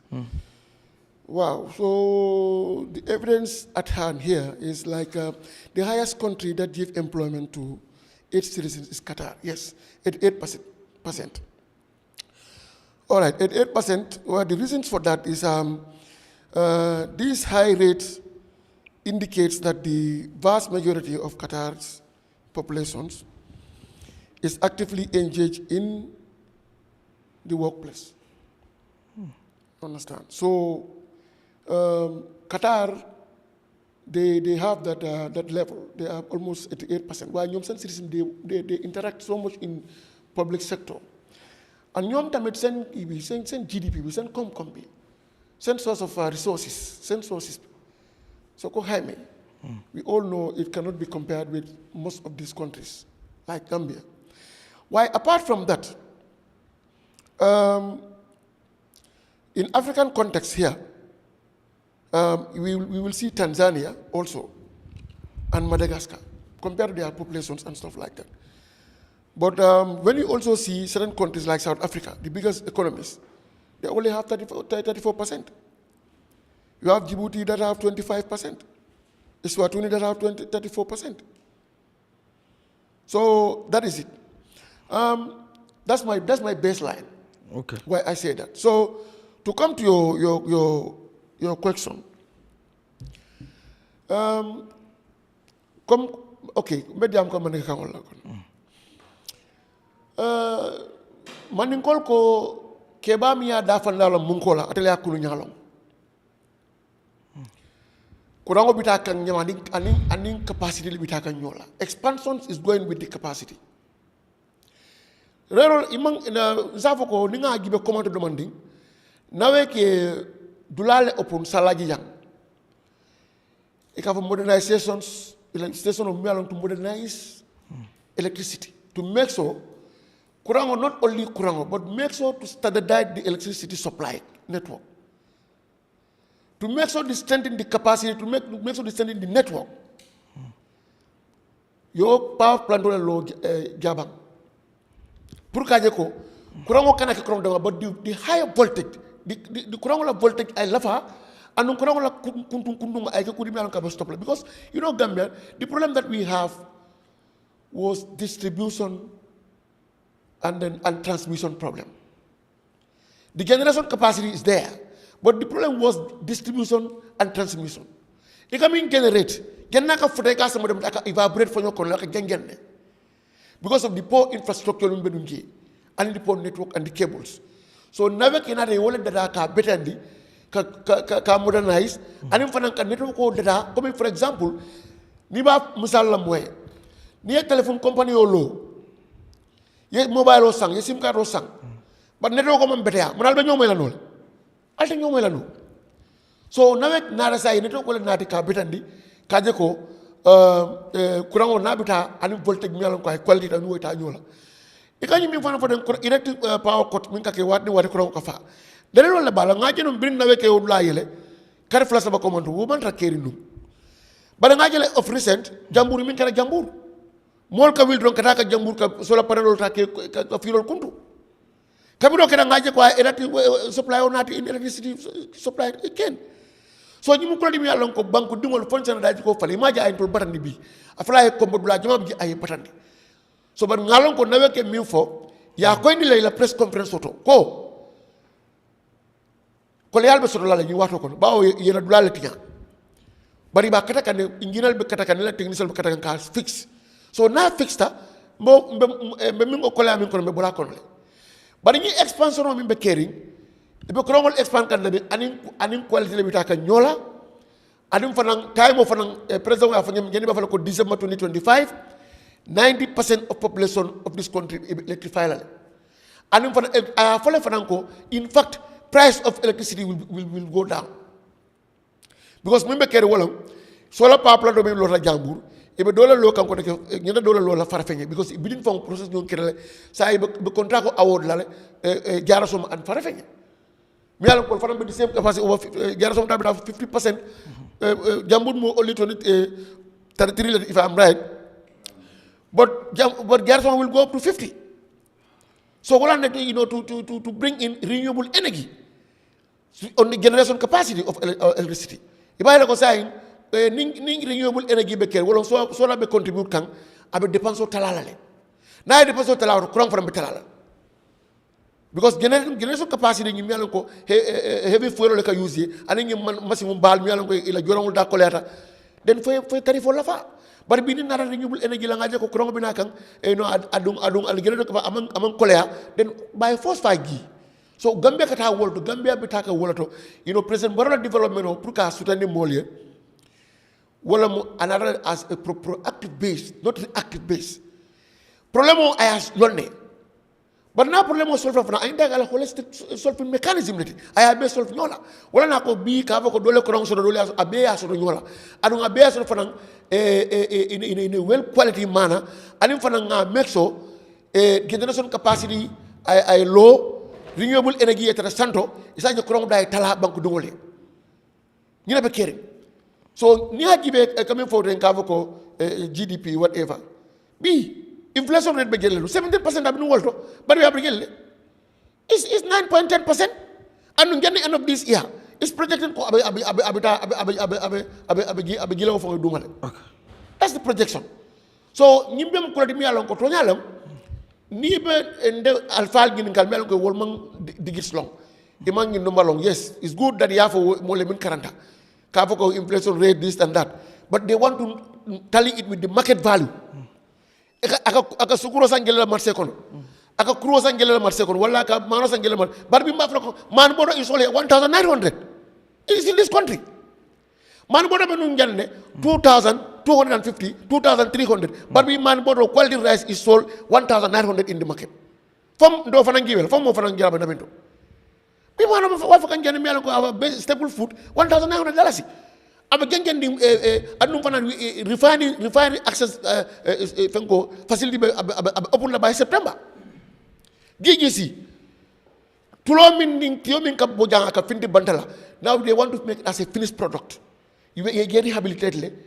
you understand and then the production will start in September what GGC wala mano import nang banko kan kaja ko banko dungol la balu day sonia kamano wa banko dungol la $1900 quality rice ye again do so banko bek ya kankula adum edible cooking oil fana mina kera wala nyama so nyi mukol mi yalon ko president ya lon what is happening bar ko dol bigi fom fango sen test wala because president tek jakato ni potentiel ni subamel amawol atawol import no la jak mol la ka bonan jege cross border ta ya import ni age banat la mol le man la fi fanan ka do ko doku ni tabe dulande melon ko sen do ko you know in economy is supposed to be cross cutting mom moy de dulamu tay bomba ni de man tra tuab do ko la yim sen do kono ifane yo gadi no doku masakunda day mag mo ngajela matching grant ministry of agriculture they are given how many millions that they are given to people but if you are not doing anything then they cannot come and give it to you the money but if you are in animal husbandry ibe agriculture to musol lambang be mna kol sen sankay be fenkol dikela storage facility local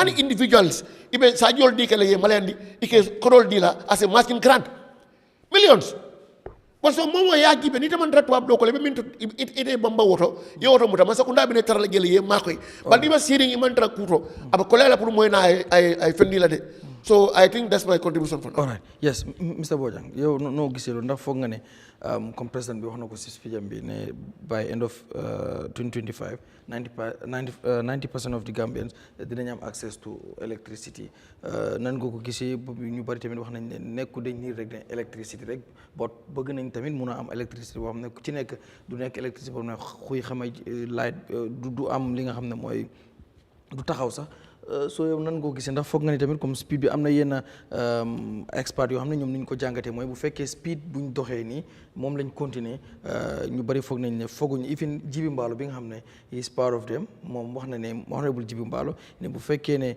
nii lañ continuer ñoom moom gisul ne ñi dinañ mën a atteindre that objective.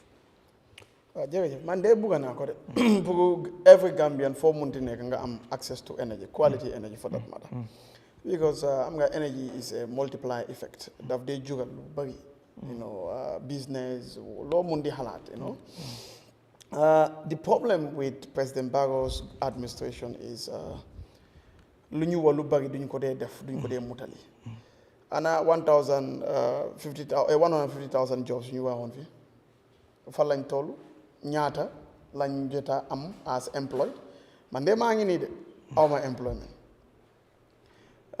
Deguma government mu ñëw ne nangam lañ employ loolu waxoon na ko di gouvernement ak président waxul loolu last time the presidential advisor here he can give us the exact figures you see wax na it's not fair for example to the likes of late single Nyasi you know suma papa la that har yi mu ne democracy amut why is it also fair to these people ñu taxaw pour moom lu mu nekk di wax ñu am démocratie and so on waaye ñu gis ne ñooñu sa victimes yi sax am na ñu nga xam ne faju sax mënuñ ko am so it's like So Haji, for example, you are not fair. Mom tamit is not fair to those people because yow da nga ñoo hair on those people's back yow nga am li nga am. Léegi yow ñew nga sax ñoo seen faju seen rights ak yeneen yi nga xam ne sax compensation la pour gars yi am ko mënuñ ko am waaye boo waaye am na compensation boo xam ne joon nañ ko I would come in. We have understood that no compensation amut dina la wax ne compensation let's look at it from this perspective. Okay. When the TRRC bu mu doon dem am na lu ñu jot a génnee jox. Okay. Understand nga? We want you to be specific with Gambians. Okay. Now, reports yi génn nañ lii ak lii ba léegi implementation bi is an issue. And these people that you name that have not been, Haji has not been fair to according to you. It's not fair to mention, to those people. Okay, but is it fair that those people what like they fought for? People like me for fighting and get punished for so many years on democratic rule. Is that fair? Is that fair? Is that a fair statement? No, I want you to also be fair That's to the not Gambians. A fair statement. But be fair to Gambians. The convictions you knew are in the Gambia, we are seeing those convictions happening in faraway lands. This is not where Solo Sandeng Single Nyasi fought. It was not in America. It was not in Swiss. It was in the Gambia. So how should I trust you and believe that you really respect and you really respect and you are fair to Gambians when basic things you cannot do it or far away lands you're connected to? So yes, you might. Mr. Bai, everything. Government processes like justice is a process. Okay. It's fine. This is in the hands of the Ministry of Justice. Right. The processes are going. Okay. You cannot government cannot. So allow him to learn. You will have time to respond. On that process, Limbuga. Okay, so it's fine. We are just pinpointing that for you to also be accountable to the Gambians. We are definitely going to be accountable. Okay. We make sure that when the process is ended on the review process of Ministry of Justice on these people, they will be paid. All right. That's all we can tell you. But we don't have the power to get up just one day and say we are doing this without completing the due process. All right. Honorable, allow him to learn and then I'll give you a chance to respond. It's fine. Maybe I don't want to be confrontational today. Okay. It's fine. He can take it. I think no. You feel free. Feel free to speak your mind. No, I like that. That's fine. I like what you are saying. It's good that I come you are rejecting me. So allow me to flow. Okay, go ahead. Allow me to flow. Okay. So on a more serious note, the address, one of the things that I think I would recommend highly for our country to the president is we really need to invest in our primary healthcare system. You see, places like Cuba, that is why their health is very good. Garmi, we want to see a situation where government has a system. When I was a kid, I think that something like that used to happen, but I'm not seeing that. You see, every house, even every 3 months, you should have access to a healthcare professional, some basic things, some blood pressure, some diabetes, some knee, some na. You know, if there is early detection, you tell a family be limits and history, then they diabetic, then they knee. You have nutritionists, you and I advise, even send you toga, they will be trained on what to cook, what to give, and at what time. Don't you think that will help our healthcare? Because most of the people, we only need Farato, the biggest, whatever that they are talking about, which is Farato. We only need it if we are sick and have terminal issues. But if we can detect these issues at a very early stage, it's cheaper, in my opinion, it's cheaper to invest more in primary health care, you detect new problems earlier, than waiting, things you live in, you need specialists and stuff like that. I think for me, government's intervention in primary health care is very less, and I think it's a winnable thing if government concentrates, especially in the area of health, society. I've not seen him address that. I'm not saying he does not think about it or does not know, but I'm only adding my voice as an ordinary citizen there. From that aspect, I think the government should really work on the primary health care. Because also you will see diabetes in 50 years, dina ham lan ak lan la wara avoid to avoid that. While people here, as you know, Daniel talk, there is no way. Even management is difficult. So we need to move along the lines of primary health care, man. That is what I have not heard him say, and I really wanted the government to do something about that. And I think soon we will see a lot of problems. A lot of us are with different, problems and so on. Okay. So that is one aspect. You see, we have to accept the fact that we are not saying President Barrow is not actually doing anything. No. We said, yes, he is doing what he can. And we applaud him for that. And I want this to be clear to Gambians. But we think we can get better, we can do better with the right reforms. Come and look at corruption. We have not heard of any mention of corruption. Why man corruption speak? All right? And Bohole, Gambians at the moment, look at the gala, look at the assets. We have not had anything like that. We think all those things are things the president should have addressed them. I agree, we don't address everything, but we think this administration should really work on the fronts of security. You cannot say it is not there. It's a problem. Security is a problem. And we have the issue of food. It's a problem. What we are talking about is, I have not seen any tangible rains here at the moment. And we are going to what? July. So the irrigation system, every time they are working on this, they are working on that. Gives you something. We want to see something. And I'm happy,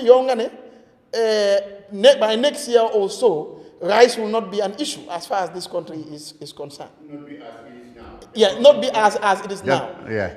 That's a welcome news. The plans are there. Already. Yeah, but the problem is, you people will tell us this, and we will not see that. Can you? We'll see. Can you tell us how many people you have employed? Mr. Boja, you can see that. The 150,000, how many people? 150. Let me tell you right now, since this thing started, a lot of people have been employed through this rice production. How many? Number?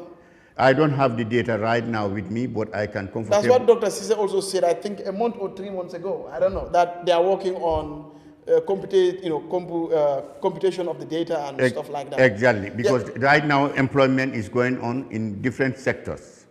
All right. In the sector of agriculture, in the sector of health sector. What are you doing with our, waters, our fees, as he was talking about? We have a lot of potential there. I think we should be more proactive regarding that as well. You mean the sea? Yes. Already there are boats, small boats. And then the oil. That Gambians are employed. You don't know about that? Go to fisheries and find out. There are so many youths now who own their own boats now. No, we are still on the sauna. But see, this thing gets me laughing. No, but it's good that you know about this thing. Maybe you don't know. No. It's good I put it for you here. You see, if you want, we go to the Ministry of Fisheries. No, you are only telling me it's there. But you are not giving us figures. And we think it should be clearer than that. Why not? Let's come to oil. We spent $100 million, if I'm not wrong, $100 million. In oil exploration. In the exploration, yes. And I think the president has used two oxymoronic words. We have done this, it's promising, but there was no this thing that was. I can understand. Can you people tell us on this oil? Because a lot of Gambians believe we have oil. And that was the reason why government decided to spend that $100 million. It has not come to conclusion. The research is on. When you are involved in a research, Mr. Bojang, you cannot just come and give a conclusion results. The process is on. How can the president or anybody, a researcher, come and tell you that while he is on the process, that this is the results? Yeah, what I'm saying is, I'm not talking about the research. It's a matter of, trial and error. This research is a matter of trial and error. They try. Really? They didn't succeed in this way. They tried an other way. That's what he is trying to tell you. Who is doing the research at the moment? Right now. I understand. I think he made that very clear that the other company that was involved. Is it BP? They couldn't. I cannot give you exactly the companies that have failed and the companies that are involved right now. But it's a trial and error. The process is on. We are trying. We hopefully, let's pray that we succeed. We get oil. Right. Like he said, when we have oil, this country is going to be more than Dubai. All right. Yes. Okay, but just learn. I think for me those are the observations. Okay. But please strictly on primary health is going to save this country a lot. Yeah. Yes, we have very young population, but the truth is our young population is having a lot of avoidable illness and I think us making at least every family in this country, at least even if it's going to every 3 months, they should have a visiting team to check these things. It will help, I believe, and it will help our economy. I think that is much more easier, in my opinion, than treating these sicknesses in India and stuff like that. All right. Yes, Mr. Jah, yow ba tey rek ci ñëwaat ci mbiru 90% of the of Gambians dinañ am electricity before wala by end of 2025. ndax foog nga ne loolu lu mën a possible la ba tamit ci biir ba tey ci biir sona bi am na yu bëri yoo ci xam ne kii fàttali na ma mbiru oil bi itam wax na ne ci nguuram rek gas nañ ñaari teen yoo xam ne biñ ko xoolee def nañ ci lu toll ci téeméeri million ci kopparu dollar doo gisuñ benn oil waaye di resource we are promising comme yooyu noonu nan nga jàngatee ñaari mbir yooyu mbiru li nga xam ne mooy 2025 pour 90% Gambians ñu access to electricity ba pare ak lu jëmaat ci mbiru oil bi ñu def ci $100 million waaye ba tey xëy na discover wuñ benn oil but the resource are promising according to the president.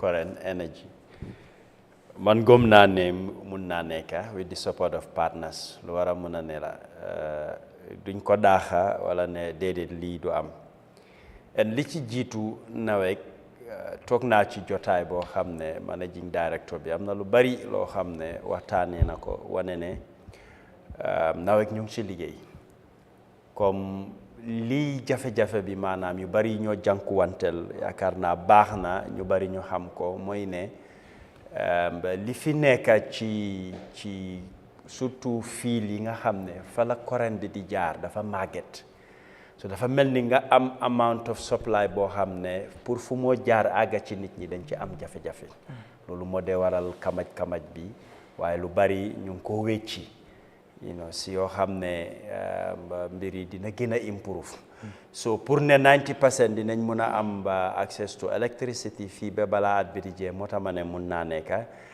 si ndimbal yi ak ñi nga xam ne ñooy jàppale nguur bi ñoom ñu ñoo liggéeyal loolu lu war a mun a am la waaye dañoo ñaan mu weesu loolu sax ñu dem ba wax ne Gambia fépp foo dem courant am na loolu yokkute la njëriñ la tam pour réew mi ngir courant wala wàllu énergie dafa tax ñu bari ñoo xam ne ay investor lañ ñëw pour def dara seen alal ci réew mi gën a am yokkute dañ dee xool ci fànn yooyu bu baax su baree jafe-jafe wala doxut rek dina tax ñu bari ci ñoom dañoo am xel ñaar wala duñ pare sax pour ñoo def fi seen alal waaye soo xoolee Gambia tam réew mu tuuti la soo ko waree xayma ak yeneen dëkka loolu rek moo laa mun a woon di possibilité ne loolu mun naa ne nga xool at di pace bi moo demee comme li ma wax la rek ñeena ñi dinañ gis ne am na teexa waa am na teexa mooy ci lu nawek lu ñoo explain lu ñoo wax ni waaye gis nañ ne seen transformer yu bari ñu ngi koo change ñu ngi koo wecci so fii bala ñu wax ne at bi dina jeex man gëm naa ne su àggut 90% sax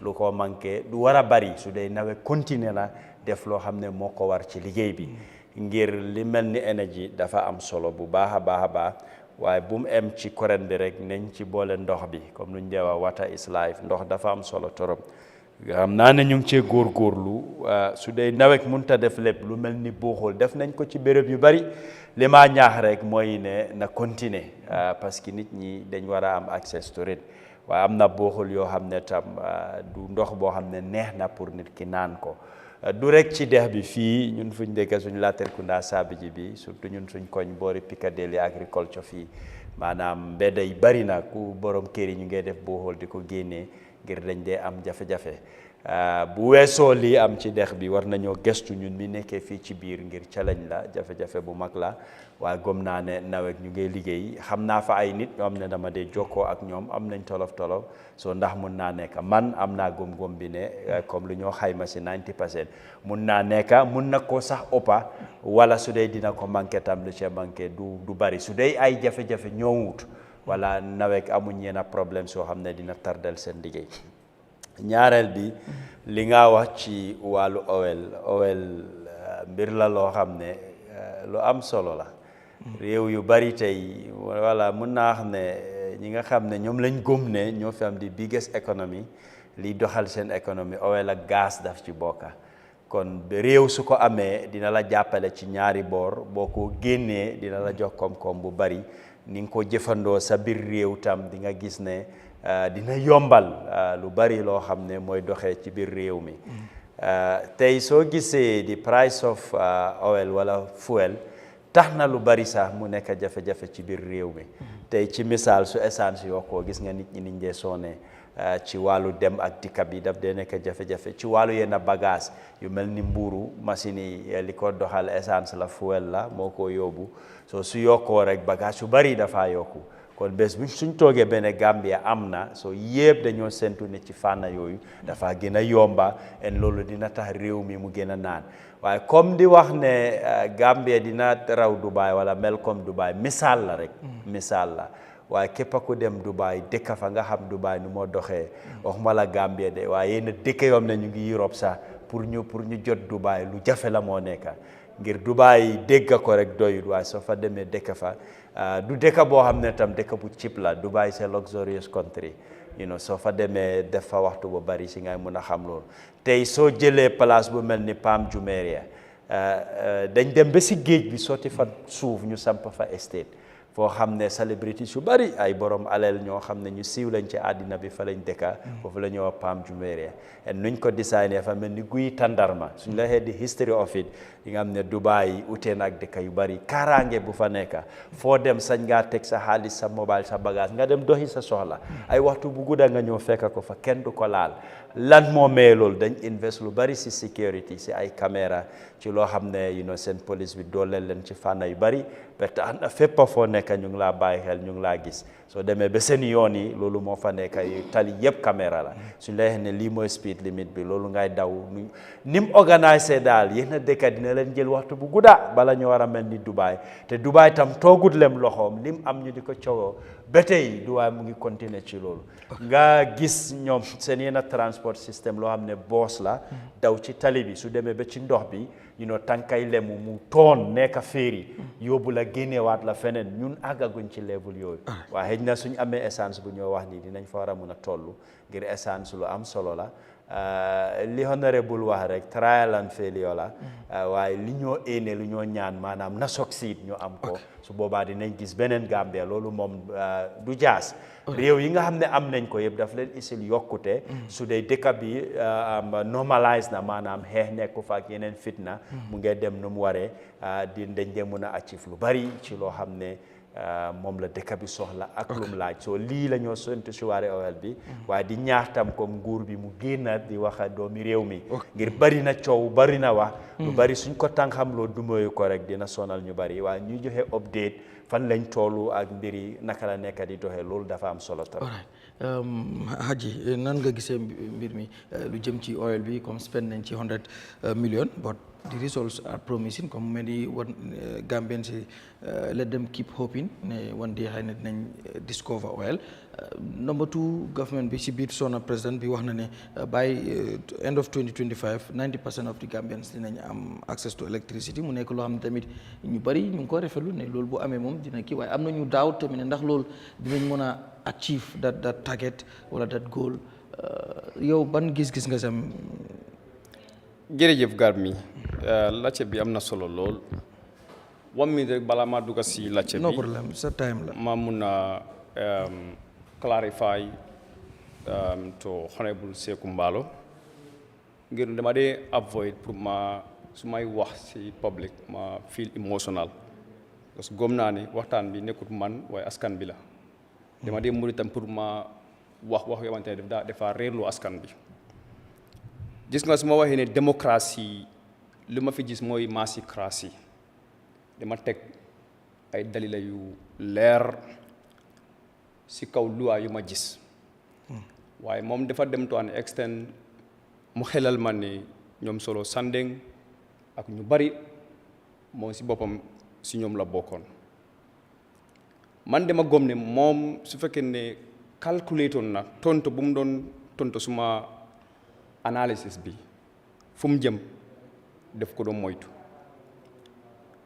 ngir ne moom solo Sandeng ak ñu bari woon in the struggle xeexu ne dañ bëggut Jammeh dañ xeex ne ndax système baa fa nekkoon système boo xamante ne lu ko garder mooy loi Solo Sandé lu tax mu jóg 2016 loi yooyu noonu moo tax Solo Sandé jóg góob naa ne su fekkee ne tontam bi tontu na ma ne si loi yooyu noonu am na luñ sanse si ñooñu dama doon wax ne dëgg yàlla tooñ naa victime si waaye electoral reform bokk na si lu tax Solo Sandé jóg Barrow and the MPP NAMS rejected that bill based on discrimination ak seen own desire bokk na si lu tax Solo Sandé jóg bokk na si lu tax Solo Sandé jóg mooy ne ñu am a level playing ground si dox ñaxtu boobu noonu ñu sukkante ko si loi bés boobu noonu mooy Public Order Act su ma jumtee section 5 volume 7 of the 1961 colonial law balaa ñu am independent tiwaabu yi pour ñu mën a téye ñu garder ñu indi ñu loi boobu noonu loolu tey mi nga wut ak démocratie Jammeh régime am bi si loi boobu lañ sukkante téye Solo Sandé ak victimes si yooyu noonu yàlla tax na Solo Sandé ñàkk a bakkanam si loolu so man su ma la ne fi amut loi si démocratie lu fi am mooy massicratie garmi loolu dina ma fast track ma ñëw si 2020 draft constitution bi loo xamante ne Barrow si moom bokk na si campagne am bi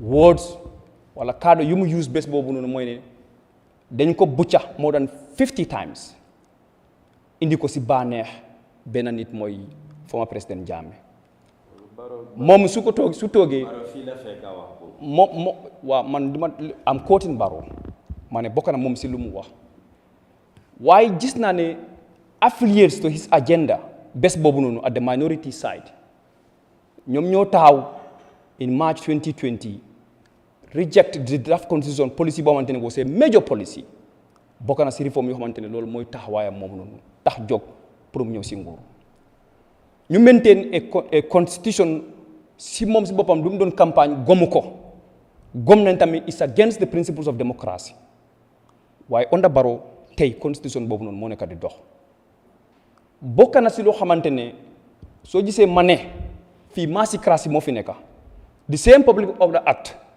dafa am ñum arrest fii yóbbu leen mile 2 wala tëj leen si kaso ngir ne amuñ permit waaye in the same process the same leadership dañ allow ñeneen ñi continue protest for 3 days while that the same law exist so bànneex su ma ne loolu moo fi am waaye démocratie amut lii mooy suma dalila bi su ma ne massicratie mooy ne waxuma ne Barrow mu ngee def yóbbu wala def loo xamante ne Jammeh loolu la mu doon def waaye Barrow la moo neex man lu ma fi wax sa exemple bi mooy ne Dr Ismaila Ceesay tey ministre Ibrahima Diba at the opposition side dañu arrest ñaari yëpp di same cadre bu ñu génnoon kale wax ko si English kale wax ko si soose tey Ibrahima Diba mu ngay dem si court Dr Ismaila Ceesay ministre la so Barrow la moo neex mu bàyyi la nga wax mu duma loi bi wala Barrow la moo neex nga wax loo xamante ne si yow lu tuuti la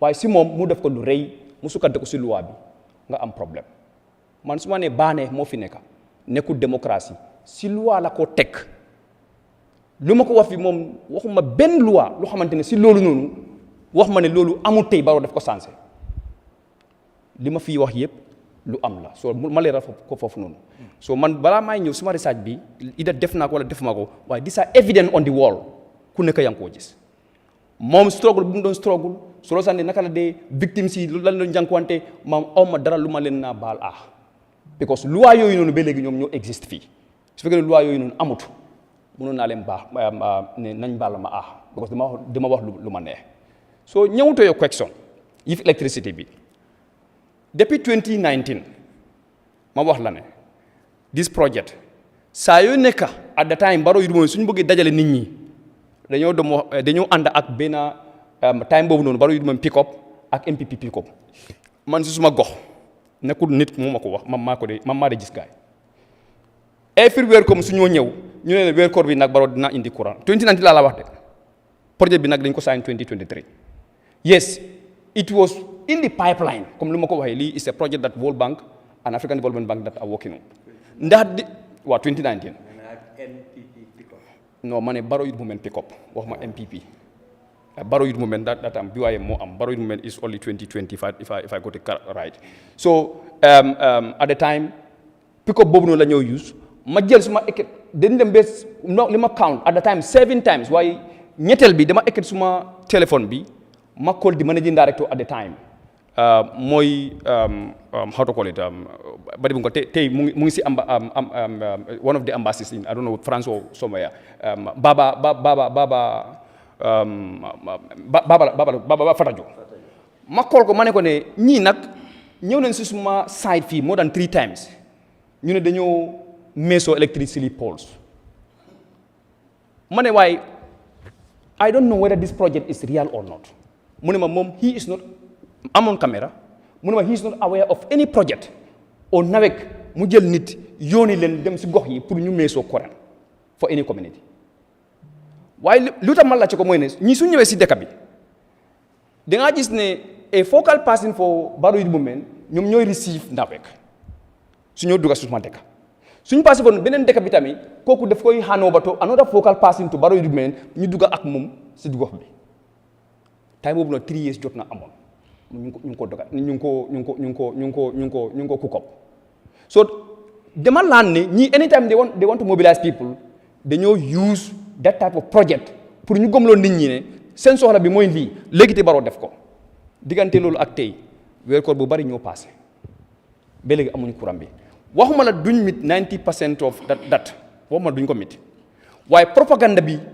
moo leen ko yaaxal ngir ne ñu ko doga di sponsor ñoom balaa ñu koy sponsor dañ ko meesoon ne waaw mun nañ ko def moo tax ñu sponsor projet bi waaye mun nañ ko def within what time frame ak naka lañ koy defee ak ñoom ban propagande lañ jël fii la misconception bi ak misleading yi si politique bi ñëw deception bi fii la xëj naxaate bi si politique fii la xëj so ndax dinañ ko mit wala du ko mit man dinaa mun a wax mun nañ koo bit ngir ne lii it is not directly from our tax coffers waaye réew mi tamit du dee dem si gannaaw grant du dee mën a dem si gannaaw loan du dee dem si gannaaw tax waaye pour nga mun a wax askan bi lu leer façon nguur boobu lañ amut nguur naxaate lañ am dañoo ñëw ñu look at the environment ñoom ñu bugg a dara ñu play those political tricks gimmicks pour ñu mun a am lu ñu bugg a suñ ko amee ñu bàyyi leen foofu noonu so balaa projet bi ñëw ak ñoom time bu ñu wax def dee utee so moo tax damaa am skeptique ndax time bu mu ko wax dina ko mën a atteindre ndax mun na ko atteindre within that time frame because dox naa bi yàggul noonu dox naa fi réew si gox yi si kaw bi réew na dox naa ñetti région yi yëpp xam naa the status of the project naka la mu nekk di demee foofu the pace gis naa ko am not saying ko mënuñu ko because man nekkuma a NAWEC employee so pour ma ñëw in the quality. yeah you have just 1 minute. ok pour ma ñëw si quality bi soo gisee NAWEC ñu ne tey ñu ngi blame mu ne bandi moo dem si seen kii bi pour ñu yaax foofu noonu loolu moo tax ñuy jànkuwante façon bi man dama fa loolu is so misleading gis nga place boobu noonu dafa am ay caméra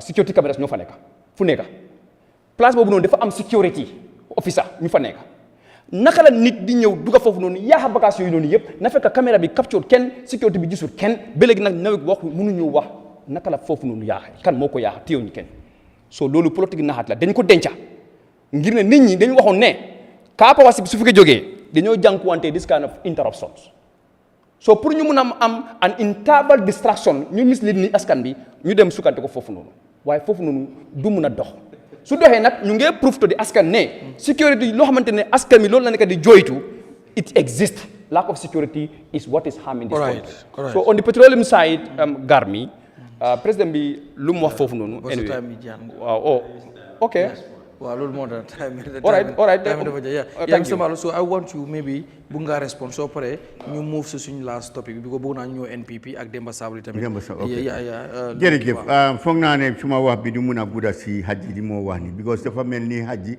imagination ami loolu la moo wax ñu ñëpp gis neen nit ñi dem paab yoo xam ne nit ñi yëpp ñu oo leen foofu nit ñi ñu ngi mer government mu ngi mer nit ñi ñu ngi mer Haji su ta mu ne taxaw mu ne loolu amut man I cannot discuss loolu moom duma ko discuss because Gambians yëpp xam ne ne loolu am na nit ñi ñoo dem foofu noonu te this is not the first time Haji xam na ko nawet how many times you get them si seen lifin yi comme even Gamtel si seen complexe so Haji su fekkee ne mu ngi question loolu mu ne loolu amul ñii ñoom ñoo ko defal seen bopp is politics foofu noonu am na security cameras ok loolu ma tegee boobu saay boobu opinion am ba pare tamit li moo wax affaire démocratie li ma ko wax moom mu ngi ko affaire solo sande mentional naa ko fii nii incident solo sande on kañ la solo sande is just 2016 democracy in the Gambia started 2016 yeah, but 2016 was a very important li ma ko wax ni processes of democracy yi nga xam ne practice bi moo taxoon ma mentional ko ñoom Lamin Juwara Simbul Ñaasi foog naa ñooñu ñoo njëkka ñoom kii nii naka Sadio Kunjan Sadio xanaa moom xamuñ ñooñu mu ngi UDP gars yi xam naa ne foofu noonu dinañ ko nettali what happened ba ñii ñeneen ñi dee sax xanaa moom waxuñ ko loolu moom solo sande rek lañ ko dee wax moom waxuñ ko ne students yi dañ génnoon xale yi dañ génnoon April 10 and 11 Massa UDP moom mu ngi wax solo sande ñun xam ne solo sande is 2016 liñ jànkuwante ci réew mi balaa solo sande loolu there are so many vigorous that is just today ñaata ñi rek no dama la wax ñaata how many people ñaata ñi rek foo ñi fii na jaata so you see we don't want to go back déedéet no if you want to come there you will see data that is evident Bojang li ñoo wax Haruna Jatta ñun loolu moo tax ñu instigate ñu institute an independent investigation. What happens with the investigations? Because of economy, what happened this surrounding? What happens with the investigations?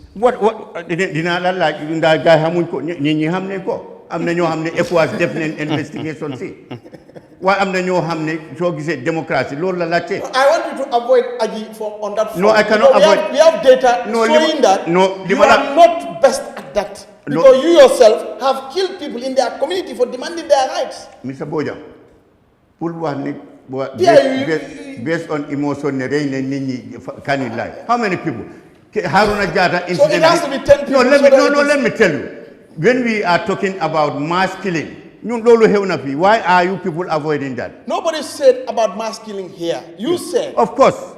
We mentioned about mass killing. You are talking about Haruna Jatta and incidents Bo Hamne confront na ak economy. So if I say massacre, do I mean Barrow is killing people? Huh? If I say massacre, do I mean Barrow is killing people? No, it's the government. Barrow is the head of the government. No, do I mean that the government is killing people then? No. Massacre democracy amu.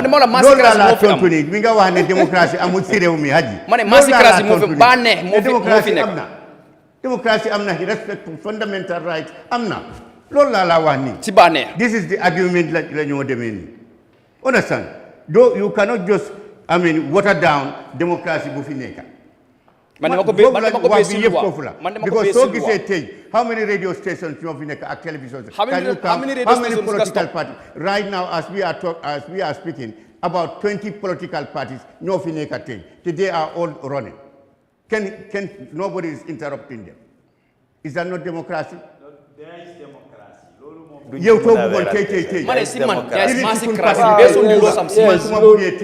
You are entitled to that, but generally speaking, there is democracy. Is that not democracy? That's your view. And I have no objection to that. No, it's not a view about democracy. It's a fact. It is fact is established in this country. Because democracy no, this is not about politics, but it's about country. All right, but that's fine. I want us to. Let us make this record straight. Democracy basically could be there as a way of life. It's not could be. It's there. No, allow me. You are not getting me. Can you allow me to land? Underline could. But allow him to land. It's there. Even international partners. You cannot measure democracy. Whereby the European Union has credited so many reports are established that there's democracy. For Haji and Boja No, to come and say put. No, you don't get me. You need to listen, please, that to me. Then maybe you will get me. Democracy as a way of life frowns at selective justice. Now, if there is democracy, but what supersedes that type of democracy is selective justice. Somebody can sit down there and say, this is mercycracy or whatever you want to say it. Why is he saying that? Because key is the same democracy, umbrella bunyeka. Why esa sudefeli, the hit bumoy am akene sudefeli, the hit bumoy am du bena. And that is why when you have selective justice, it hampers the democratic efforts of these fallen heroes. That is the argument. The argument is not there is no democracy. You cannot say there is no water in the sea or what. No, it's not that. But what he's saying. But that's what what he's saying. Oh no, I want us to. You cannot speak for him. Right. Mr. Boja. Okay, all right. No, that's fine now. No. Okay. Please. You please. cannot speak for fine. somebody. No, just allow Haji to please. land. Okay, no problem. You, your opinion. Honorable. Talk about that. Yes, please. Please. We just have 30 minutes and then. I just want to explain for you, if you may allow me. Yeah, we just have time. 30 minutes. With regards to, I will take it from this time. No, I think. No, mom, time and be. Yeah, I want to take it. I want to take his permission first. With regards to Faraba incident. Okay. With regards to Faraba incident, they want to make it as a case study here to diminish the current status quo when it comes to democratic principles in this country. Faraba's incident is a very unique one. The shooting happens there, and there was a casualties. 3 young, citizens of that place lose their life in the broad daylight. What was the role of the government? It happens because according to the investigation, paramilitaries also they were using self-defense. They don't look. What is the investigation report? Says, wait, I'm coming. I'm taking from his time, not from your time. All right. Now, after the investigation, there was 88 points that was revealed, and there's a lot of people who should face justice, including paramilitaries, including villagers. Because there is not only casualties, but people also lose their properties. So understand, now the villagers, they sat at their level, at the village level, including Alkali and all the elders, assess the situation. They say, okay, we lost 3. We lost 3 already. Some people are undergoing, through the healing processes. Now we will have a valuable citizen of this village, over 88 of them facing justice. Because you vandalize people's property. You also, Commission said, paramilitaries, they should go. 3 of them should go and face justice for killing innocent people. But Faraba citizens also, you also have to answer 2 or 3 or 4 or 5 questions. Now the process has started. They are processing them to take them to court, and now they went to see the leadership. They sought an out of court settlement. They sought out of court settlement. I'm living with them from that village. They went. That one is basic. They went and do the remedy. Okay, That's fine. So that one was there. All right. So it's not that you cannot say government want to press the charges. Okay. Government wanted, but when they came, they say out of court. All right, Mr. Damfa. That's what prevailed. All right. So that's why I want to narrate. Okay. Mr. Damfa is a political science student, so maybe he will want to show us the skill and the knowledge that he acquire. So dama bëgg ñu ñëw ci ñaari mbir ñu jeexal. First bi dama bëgg ñëw ci yow ak Dr. Demba Sabally, the Minister of Agriculture, but for now it is the second deputy party leader, suma jumut NPP, deputy national president. I'm sorry. Mu yëkkati yenn kàddu yi mu yëkkati bokk na ci mu wax ne pour 2026 pour ñu gis ne Barrow jël na réew mi bu leen jaralee seen ñaq dinañ ko ci def, bu leen jaralee deret tuuru sax ñoom dinañ ko ci def. Mu wax loolu léegi nag loolu ñu bari wax ko gis UDP di National Democratic Party génne nañ issue nañ press release condemn ko because dañu wax ne lu mu jël noonu mu ngi incite violence te mun naa indi leneen te it mu ngi jógee ci koo xam ne he is a state minister nekkut nit koo xam ne c'est ordinary citizen ndax kàddu yu mel noonu war naa jógee ci ku mel noonu yow nan nga gisee kàddu yooyu su ma juumoon est-ce que bi mu doon wax kàddu yooyu sa nekkuloo fa woon fekk foofu noonu wala bu fekkee nekkuloo fa woon ndax gisuloo mu wax loolu ndax expect nañ lu mel noonu ci ku mel ni Demba Sabally ak ku mu doon. Well, I mean, Mr. Mbai, when you are at a political podium, it's totally different from when you are at the ministry. level. Political forum, you see what happened there. We have had other opposition leaders also stating that 2026 is do and die. What does that mean? You do it or you die. Didn't you hear that? Some opposition. I don't need to mention. But don't you hear? Does that really reflect what their action? Would that really reflect what they are saying on that platform? We don't believe that. Those are political jargons. That when somebody is on top of the podium, when somebody holding the microphone during rallies, they say things, not in the actual practice. That's what Demba. If Demba has said that, those are consider it as a political jargon.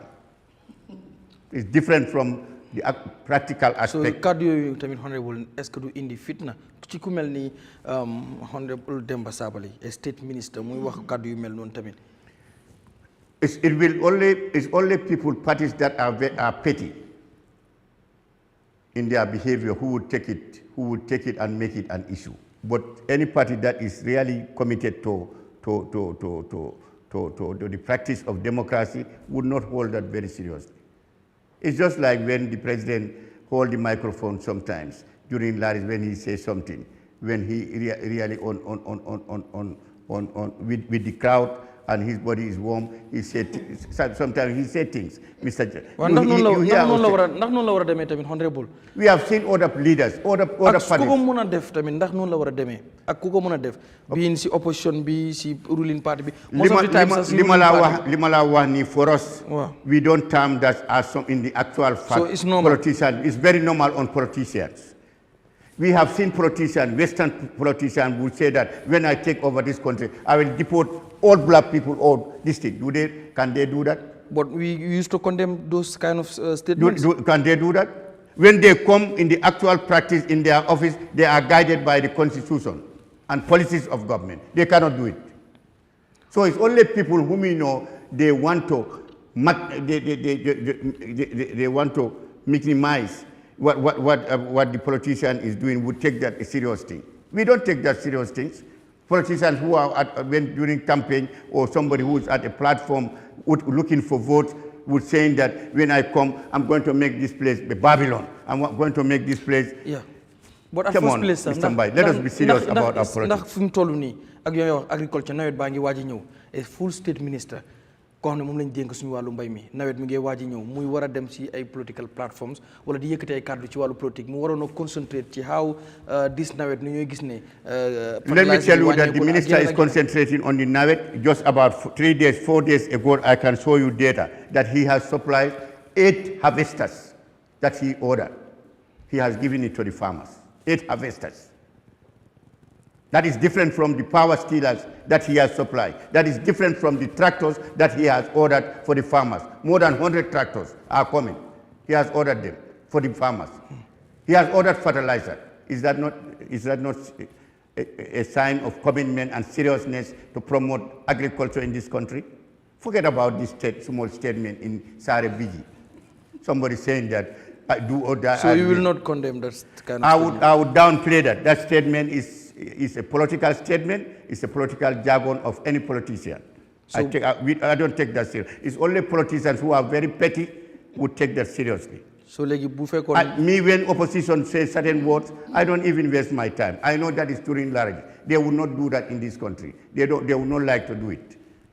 I know because maybe they are overwhelmed of the attendance of the crowd that they will certain things. But they will not burn this country. They will not like to bring violence. But sometimes when they are hot, they will say, anybody who do this, we will do this, we will do. Come on, we know politics. Don't take that seriously. That's a political jargon. You don't take it seriously. We don't take it seriously, and I am calling on Gambia not to take that serious. It's only petty politicians. Why not condemn Demba Sabally wax ko mu avoid di wax yena kaddu yo xamne mun na indi fitna rather than many yow yaangi support sax lu mu wax non. No, Mr. Mbai. Okay. Mr. Mbai. I would only condemn him when he is practicing the policies of government. You understand, practice of policies of government and trying to play down the policies. All right. But somebody who is at a mic, somebody with a crowd, political crowd of MPP talking, I see him as a politician talking. Okay, all right. Don't take that seriously. For me, I would take it serious because a state minister, Mom, I would take it serious. So you want to tell me a state minister is not a human being? But to utter some such words. But he's not an ordinary. A sport minister is he's not an ordinary person. So he should not talk politics. He should not. No, what politics, but uttering such kind of You words. don't hear what Trump is saying when sometimes. Can he Even do that? even Suko Kenan Wahesa. Okay, all right, Mr. Mballow. Come on. Those are politics. Yo, no go gise. Those things you don't take them seriously. All right. Yeah. We have had opposition leaders saying that All right. do or die, but That they is- don't mean it. They are not going to kill. They All are right. not going to die. All right, that's fine. Esa Damfa, yow nan nga gisee a full state minister. Wow, baraka bake nga mbawtala mani ka ngoto bak. Coming honorable Mballow e mifo. Yalo nyanta fatam pan solo nale. For example, ku flala mankili. President honorable Demba Sabali. Na fa flala ba kundo. Exactly. Bari na fa flala be na fa cleanity. Ala function as a state minister. Wobi jele. Ala function as NPP number 2. Wobi jele. Exactly. You understand? Okay, nabe political podium, political metaphor. You know, you have to just utter metaphorical statements. You know, that's it. You cannot hold him accountable to those words. Well, as far as Canada Minister Palazzo compare, not that a policy decision making or policy decisions at his ministry that affect everybody's life because policy that affect our life. When delivering such a statement like state issues, then he want to utter certain words like that. Then we will say it's more, yeah. But our political platform, go. Don't not again. Honorable Hussein Dabako, I will render this country ungovernable. Pardon for you. Ako alasopana leko do or die. This 2026 election is do or die. Can you ask him what he mean about that? But political rhetoric, those are political metaphorical statements. Don't ask politicians. This is how we take. You don't take those serious. Now, when Dabo said that, it doesn't mean he will debond this country. Now, It's because of the crowd. Those are political rhetoric. it. Just allow them to pass. that's it. Let him put into practice. I mean for podium moto. Ngaje ko abe mol bute kan, abe mol fa kan. He will not do that. Abe mol then we know that he means his words. You understand? So politician on a statement in a political platform. Oui. So ndenga mingi je wala coming honorable Mballow e mi fo ndefa I align myself with that word because kuma be man commence kunum ita commence no la bi mol ko janne ko they render this country ungovernable min ka statement no bondi you be me statement no bondi mina le statement mo to condemn that mol ya fo janne Exactly. ako kunun ko do or die. But they would never utter any statement. And in my NPP call here, that means NPP understand issues. Do we condemn that? Do we waste our time? No. If anybody wants to write, I'll tell you that don't condemn them. Don't say anything. Do or die. It's just, he's happy with the crowd. Might be Maybe he may not even think about killing somebody, but he's thinking like we all have to stay fast. Exactly. We do this thing. Yeah, maybe he might be. That's all. You know. But you cannot take it that way, oh, you want to kill someone, oh, do or die. No. So these are something that can understand. Political statement, or maybe for political platform motto, you know, but in practical terms. No. So we fekkoon that is normal. Est-ce que président bi léeg-léeg dina wax ne mu ngi calling for unity nañ de xool nu ñu waxee suñ political rallies yi bu fekkoon ne is normal kon dina bàyyi ne anything lu ñu wax ci political platform rek is normal, any statement is normal. Est-ce que tamit loolu is normal am ñu war a expect suñ politiciens yi ak fu ñu war a mën a bokk ñu yëkkati kàddu yoo xam ne mun naa indi fitna because of yow mais bi mun nga koo jàppee ne du dara but keneen mun na koo take as serious ba mu gis that's what I'm saying. Give me one second. Mr. Mbai, Demba Sabali's statement we are not directed to any individual or any political party that we will do this to you. That's it. If he had done that, he would have been cautioned. He would not. He has not threatened anybody. Did he? The president always emphasized that. This is Gambia, one people, one nation. I don't want to see people creating violence here.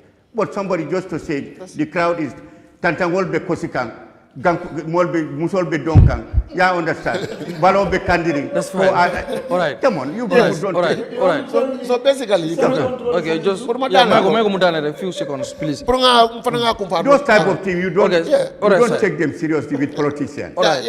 I'm going to get for a drop. Just quickly, just some seconds, please. You understand? What I go? Ala kuma kawon among more attack, among more intimidate. No. Directly. No. Yeah, not require more tofo. I attack. I will attack Hussein Dabo, or I will attack Khalifa. Yes. Or you Attack taking this it and this. seriously. There was a threat. Or Allah attack Hussein, attack But making a Khalifa, making or a attack Khan.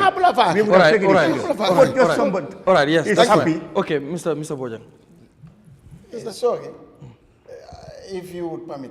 Go ahead. What Yeah, exactly, it's a time, Larry. Yeah, it's my it's your time. Yeah. What exactly has Demba Sabali said?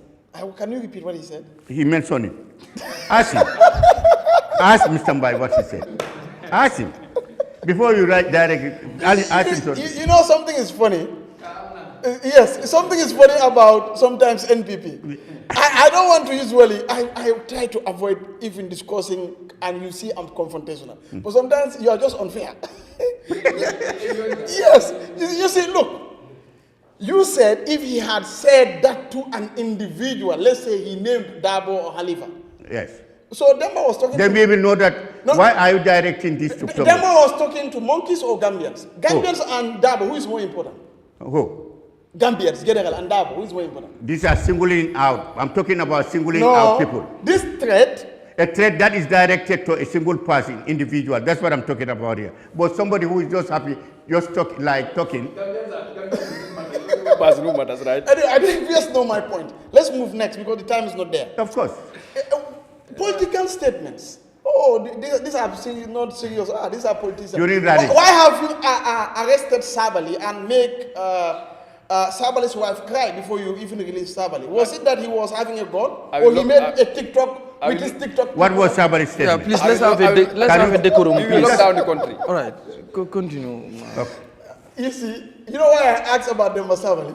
Not, I don't know what he said, but I wanted you to repeat what he said. Let's see. I will not repeat. I would allow the journalist to ask and I respond. Okay. So Sabali's statement, I think Sabali's statement was a political statement, by all indications. But he was held. During a rally. He was with the TikTokers and so on. We saw that. But he was arrested. No. What was his statement? Which rally? What is Demba Sabali's statement? Can you ask the journalist, Mr. Mbai, Mohammed Mbai to No, attend. it was the elections that was coming. We all know what happened. We're just trying to show you that people are unfair to Gambians and inconsistent. No. When it comes from your camp, it's not a serious thing. But when it comes from another politician, this is a national security thing. What was his statement?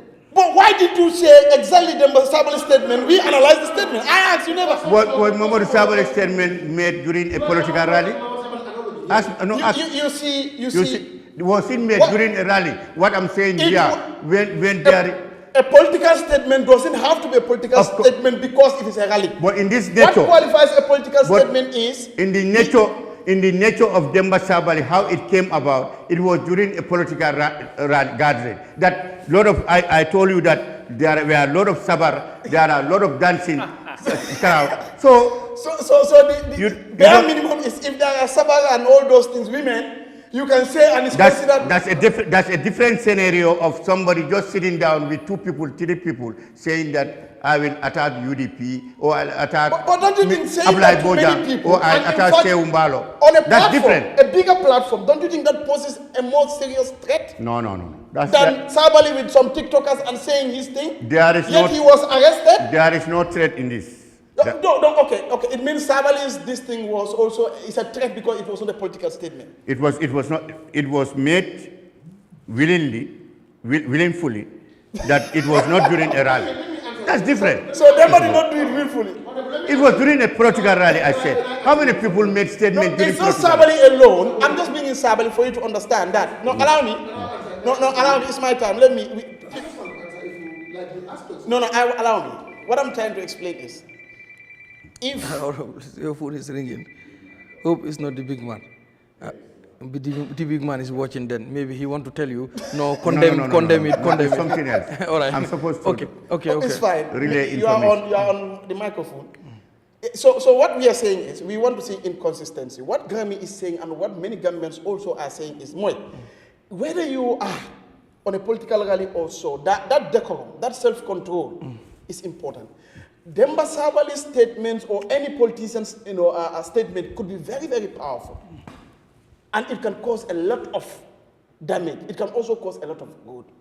Us being measured is okay. Then if you say, oh, these are political, say, why do you need Haji, for example, for you bring in this cyber law, this, that? I sit on this platform to discuss politics, and I say things, it's politics, don't mind it.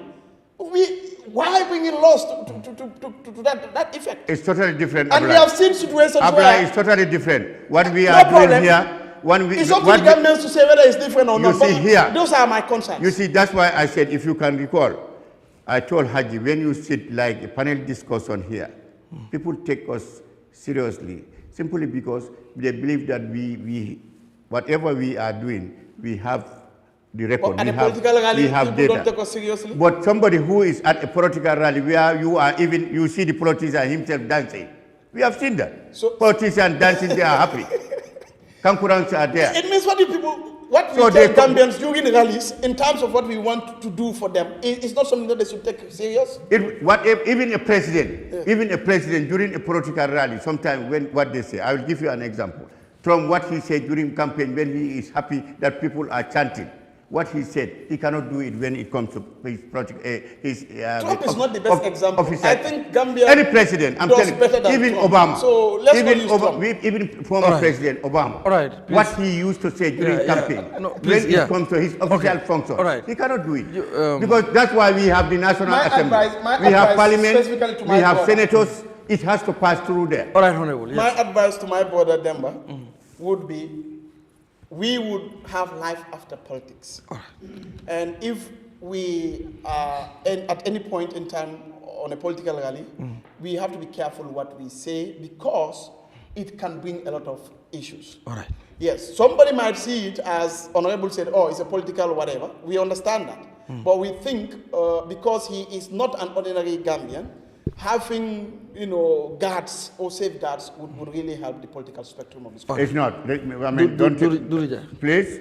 I mean, I can comfortably tell you that what Demba said was said during a political rally, and it has. Can you tell Gambians what Demba said? That's fine. That is fine. Please. Actually, let's move on. I don't need to repeat because if I repeat it, that means I'm also trying to empower you. Because it is not good. All right. Okay, Mr. Jah. Just quickly, because of time, I have it. I was there during the meeting. Buguma se huslu bari, lu desi waxtu bi danaka lu néew la. Lima buga wax moy fokk rek ñu demaat ñu define politics. Saa yu nekk ma wax ko. Politics soo ko jëmalee ci nit ñi ñaar la. Benn mooy en tant que nguur, like as a government, naka ngay yóbboo réew mi. Politics la.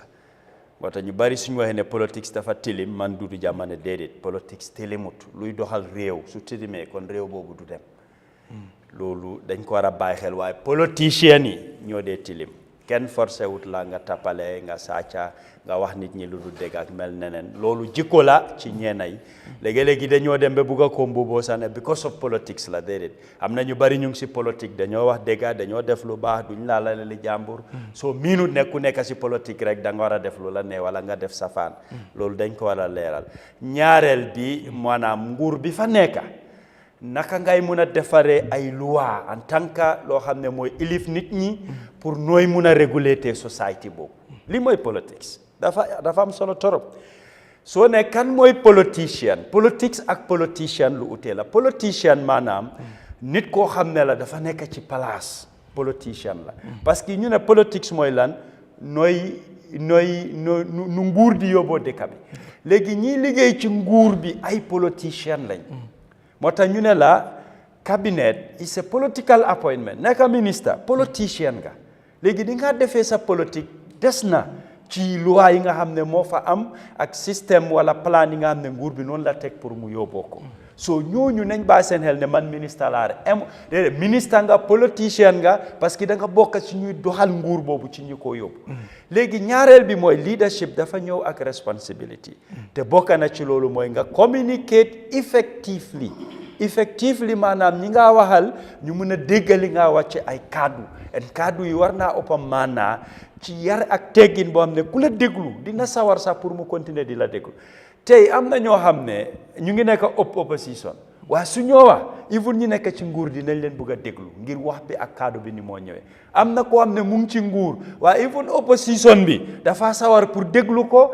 ngir li moo wax ak kaddu yi ni moo ñëwee soo kaddu bal la comme ni ko olof su xasee ba génn doo ko delloowaat tey man am na kaddu yoo xam ne su ma toogee fii wax ko mënumaa dem ci ku nekk ma leeral ne nii lii mooy di intent wala lii laa ci ene woon lii laa ci jublu woon man ñëpp lay waxoon su ma sañoon yenn yu ñoo waxante ci politique du am ci réew mi fii du cosaan ci nit ki sa nitee ak dëkk bi fu ñu ko bëgg a yóbbu yenn yi man kese nañ ko génnee ci politique bi ñu wax ak nit ñi lu leen di lu leen di jàngal lu leen di ñemeloo luy saxal jàmma gis nga yenn kaddu da nga ko dee xeeb yow mi ko wax da nga ko jàppee kaf ak caaxaan waaye li moo def ci xoli nit ak li moo def ci xeli nit leneen la moo mën a jóor so képp comme ne politicien la nekk ci nguur even ci opposition bi nañ bàyyi xel suñ kàddu en politique dañ ko dee wax du diine waaye léppalu doomi aadama bi di wax di ko jëf ci dundaam yàlla dina la ko àttee loolu pour ñu bàyyi ko xel bu baax. all right Haji time bi nag dafa jeex please. waaw dama lay wax rek. Anyway pour ma gàttal ko. waaw dafa mel ni honorable Saikou I think it's so unfortunate politicien si boppam mu toog mu tuuti la boppam. mu jàkkaarloo askan mi mu ne leen man su ma nekk si plateforme lu ma leen wax lépp ngelaw la loolu la fi manifeste waaye loolu bettut ma because président bi si boppam waxoon na loolu mu ne moom su moo politique nekkul li moo wax yëpp la lay def lii moo tax askan bi ñu am ñaari xel si politique comme du jàll lu mu mention politique nag su yaaxee rek réew mi muy yaax man dama gom naa si responsible person mënumaa bàyyi suma keer ma dépense xaalis dajale nit ñi waaye aw ma dara lu ma leen laa wax ngir ne soo leen taacee ngeen fecca rek ngeen sabar rek su ma yaram bi dafaa tànga ma wax leen loo xamante ne amul njëriñ ma loolu is disappointing. It doesn't tell well the people who are watching. These are the people who are in the ruling party, who are in the government, who are advising the president based on policies and politics in particular. Different. Different. Policies and political ideas are different. Policies, I can say it anyway. Policies are messages to be delivered. We are serious with the policies of governance. Okay. We are serious with the constitution. You know when you are talking, I avoided interrupting. Yes, please, Honorable, don't interrupt. Don't interrupt him, please. Because you are holding a key okay, please, Jamal, that's why I owe you that respect. And I think it's supposed to be given back. So, politics, more they drive policies. Okay. Politician, more they differ policy. Technicians yi ñu dimbale leen indi implementation soo bëggee waxtaan ak askan yi moo tax loi bi jox la doole boobu noonu nga dajale leen benn place waxtaan ak ñoom li nga ëmba ci sa programme yooyu noonu askan bi dégul la gom na ne waaw yow jar na pour ñu gom la ñu dénk la suñu réew mi ngir ne li nga ma wax ci rali boobu moo tax IEC loi bi jox leen doole boobu noonu through code of conduct ngir ne sa wax bi warta génne si line bi sa wax bi fii la war a em lii mooy booda bi pour soo bëggee nekk emotional nga xalaat ne loi mu fa li ma nekk di yóbbu nga em rek si lii njëriñ askan bi nekkul ne 1 minute sorry nekkul ne loo xamante ne Ousseynou Dabo wax na ko wala Adama Barrow wax na ko baax na baaxul Haji tamit dafa war a wax loolu Haji dafa war a gis ne Saikou Mballow as a politician su waxee dara gis na ne baaxul particularly su fekkee ne yaa ngi si ruling party yaa ngi si nguur bi you are an inspiration you are a role model you are a sample pour wax nit ñi xam ne réew mi loi moo ko di yóbbu programme and policies politique si loolu la war a base nga bañ a wax dara loo xamante ne nit beneen nit mun na laa copy waaye honorable Saikou Mballow mu ngi wax askan bi ñoom nag seen rali yëpp comédie la dara nekkul fa loo xamante ne ok thank you all right yow yaa ko waxee noonu ok waxuma ne yëpp all right no yaa ko waxee that's fine no please no, non time bi dafa jeex léegi dama bëgg rek jos nga tënk rek si NPP because bëgg nañ ci gën a waxtaan boo time bi dafa jeex waaw jërëjëf ok MPP we are here to make sure that but am na ñeent ñu fa jugee ñoo xam ne tamit ñu am doole leen foofu noonu seen youth président bi génn na fa ndax loolu du leen affecté maa ngi gis yaa ngi naan in 2026 NPP will win Ousainou Darboe so easily lu tax yéen foo leen teg loolu ba yéen a ngi am hero nga yow si seen biir your party is not in order ba seen secretary general mu ngi wax ne you need to put your party in order I wish we dinañ mënoon am time gën a yaatal but just rek maybe nga tënk rek yaa thank you Mr. Mbaye dégg la am na ñu génn am na ñoo xam ne ñu ne dañoo samp parti it is their fundamental right ñun amuñ problème si loolu démocratie moo la ci loolu nekkul ne lu ees la si MPP Jawara I'll give you an example président Jawara Assane Moussa Camara nekkoon na vice président ndaa formutoon parti formoon na parti ndaa loolu tax na bee mënut a win ba Sirfu Diba nekkoon na minister of education nekk na minister of works ak ministries yu bari demoon na sampi parti moom ak nit ñam ndaa loolu tax na bee Jawara mënut a win election loolu taxul you understand the same vein MPP ñun we respect anybody koo xam ne jël nga di décision ne yow tamit da nga bugg a am sa own party it is fine gis a Gambia ñun amuñ problème ñii suñ bokkaleen understand it's just political difference mel nii ñi nga xam ne ñun a UDP noo nekkoon foog naa ne ndaa génnuñ they are out ndaa loolu tax na wiinuñ we are winning election li ma laa asoo fii nii ne 2026 because of ñeneen génn nañ sampanen party we are comfortable with our partner allies we are going to win the elections they are serious people and they are committed to this to our cooperation. Your house is not in order. President, you need to put your house in politics. There is no house that is in order. Name me any political party in the world that has no difference. Bobo is not a serious political party because people must differ opinion. That more politics, more time. The best way of governing a country is through democracy. Hamga luta because do wa jararek se umbalo do one yes. You have the right to say who I nii leen war a yóbbee réew mi lii leen war a liggéey you have the right nga ne ma déedéet lii ak lii opinion si ñoo dee differ so loolu wone na ne MPP dafa am démocratie because su fekkoon ne ñeneen ne soo leen amee different force li nga dégg mooy arrest neen diw tëj neen diw door neen diw arrest non li ma laa wan ni ñi nga xam ne on democratic behaviors of governance ñooñu dañoo mer opto ne kii ñun ñoo nekkoon so I would do this way while in a genuine democracy ñun deng leen a tàccu we can sit with these people we can eat with them ba tey gis ñun noonu lañ leen gisee waaye daaxa ngeen leen si Keba Madi déedéet daaxul leen si parti bi deng leen seen position ngeen génne we make it very clear you were there it's only position si nga xam ne ñu fa because ñu ne constitution bi allowed need mu nekk si ñaari executive boo saabali tey mu wax fii ne da ngeen leen daaxa si seen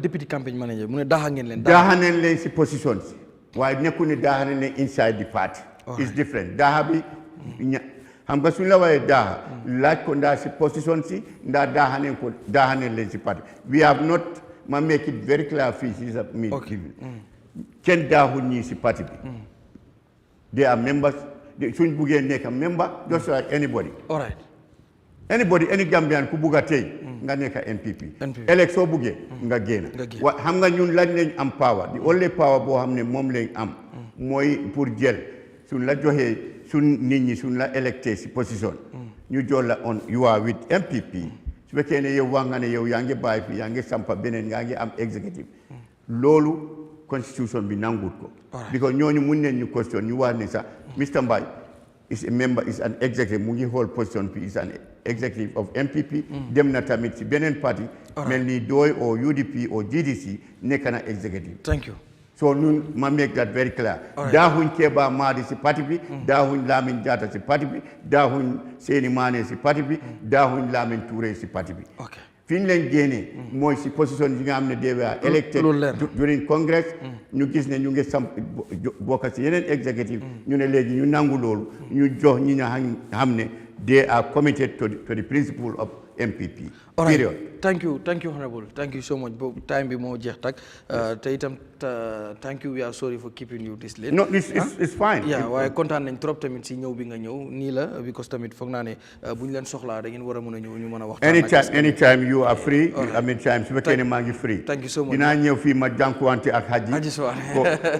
Haji ki nga xam ne dafa bugg a jël waaye Demba Sabali bu def ko Bill Mountains over it. I will not accept. All right, so ma bàyyi la nga tàggoo rek Honorable. Yeah, so ma bàyyi la nga tàggoo. Okay, I mean Mr. Mbaye jërëjëf. I mean maa ngi laa gërëm. ba pare gërëm tamit sa viewers yi ñi nga xam ne sa audience yi. I mean maa ngi leen a gërëm trop si invitation boo xam ne dañ leen ñu invite fii nii. si sa réew. programme bi.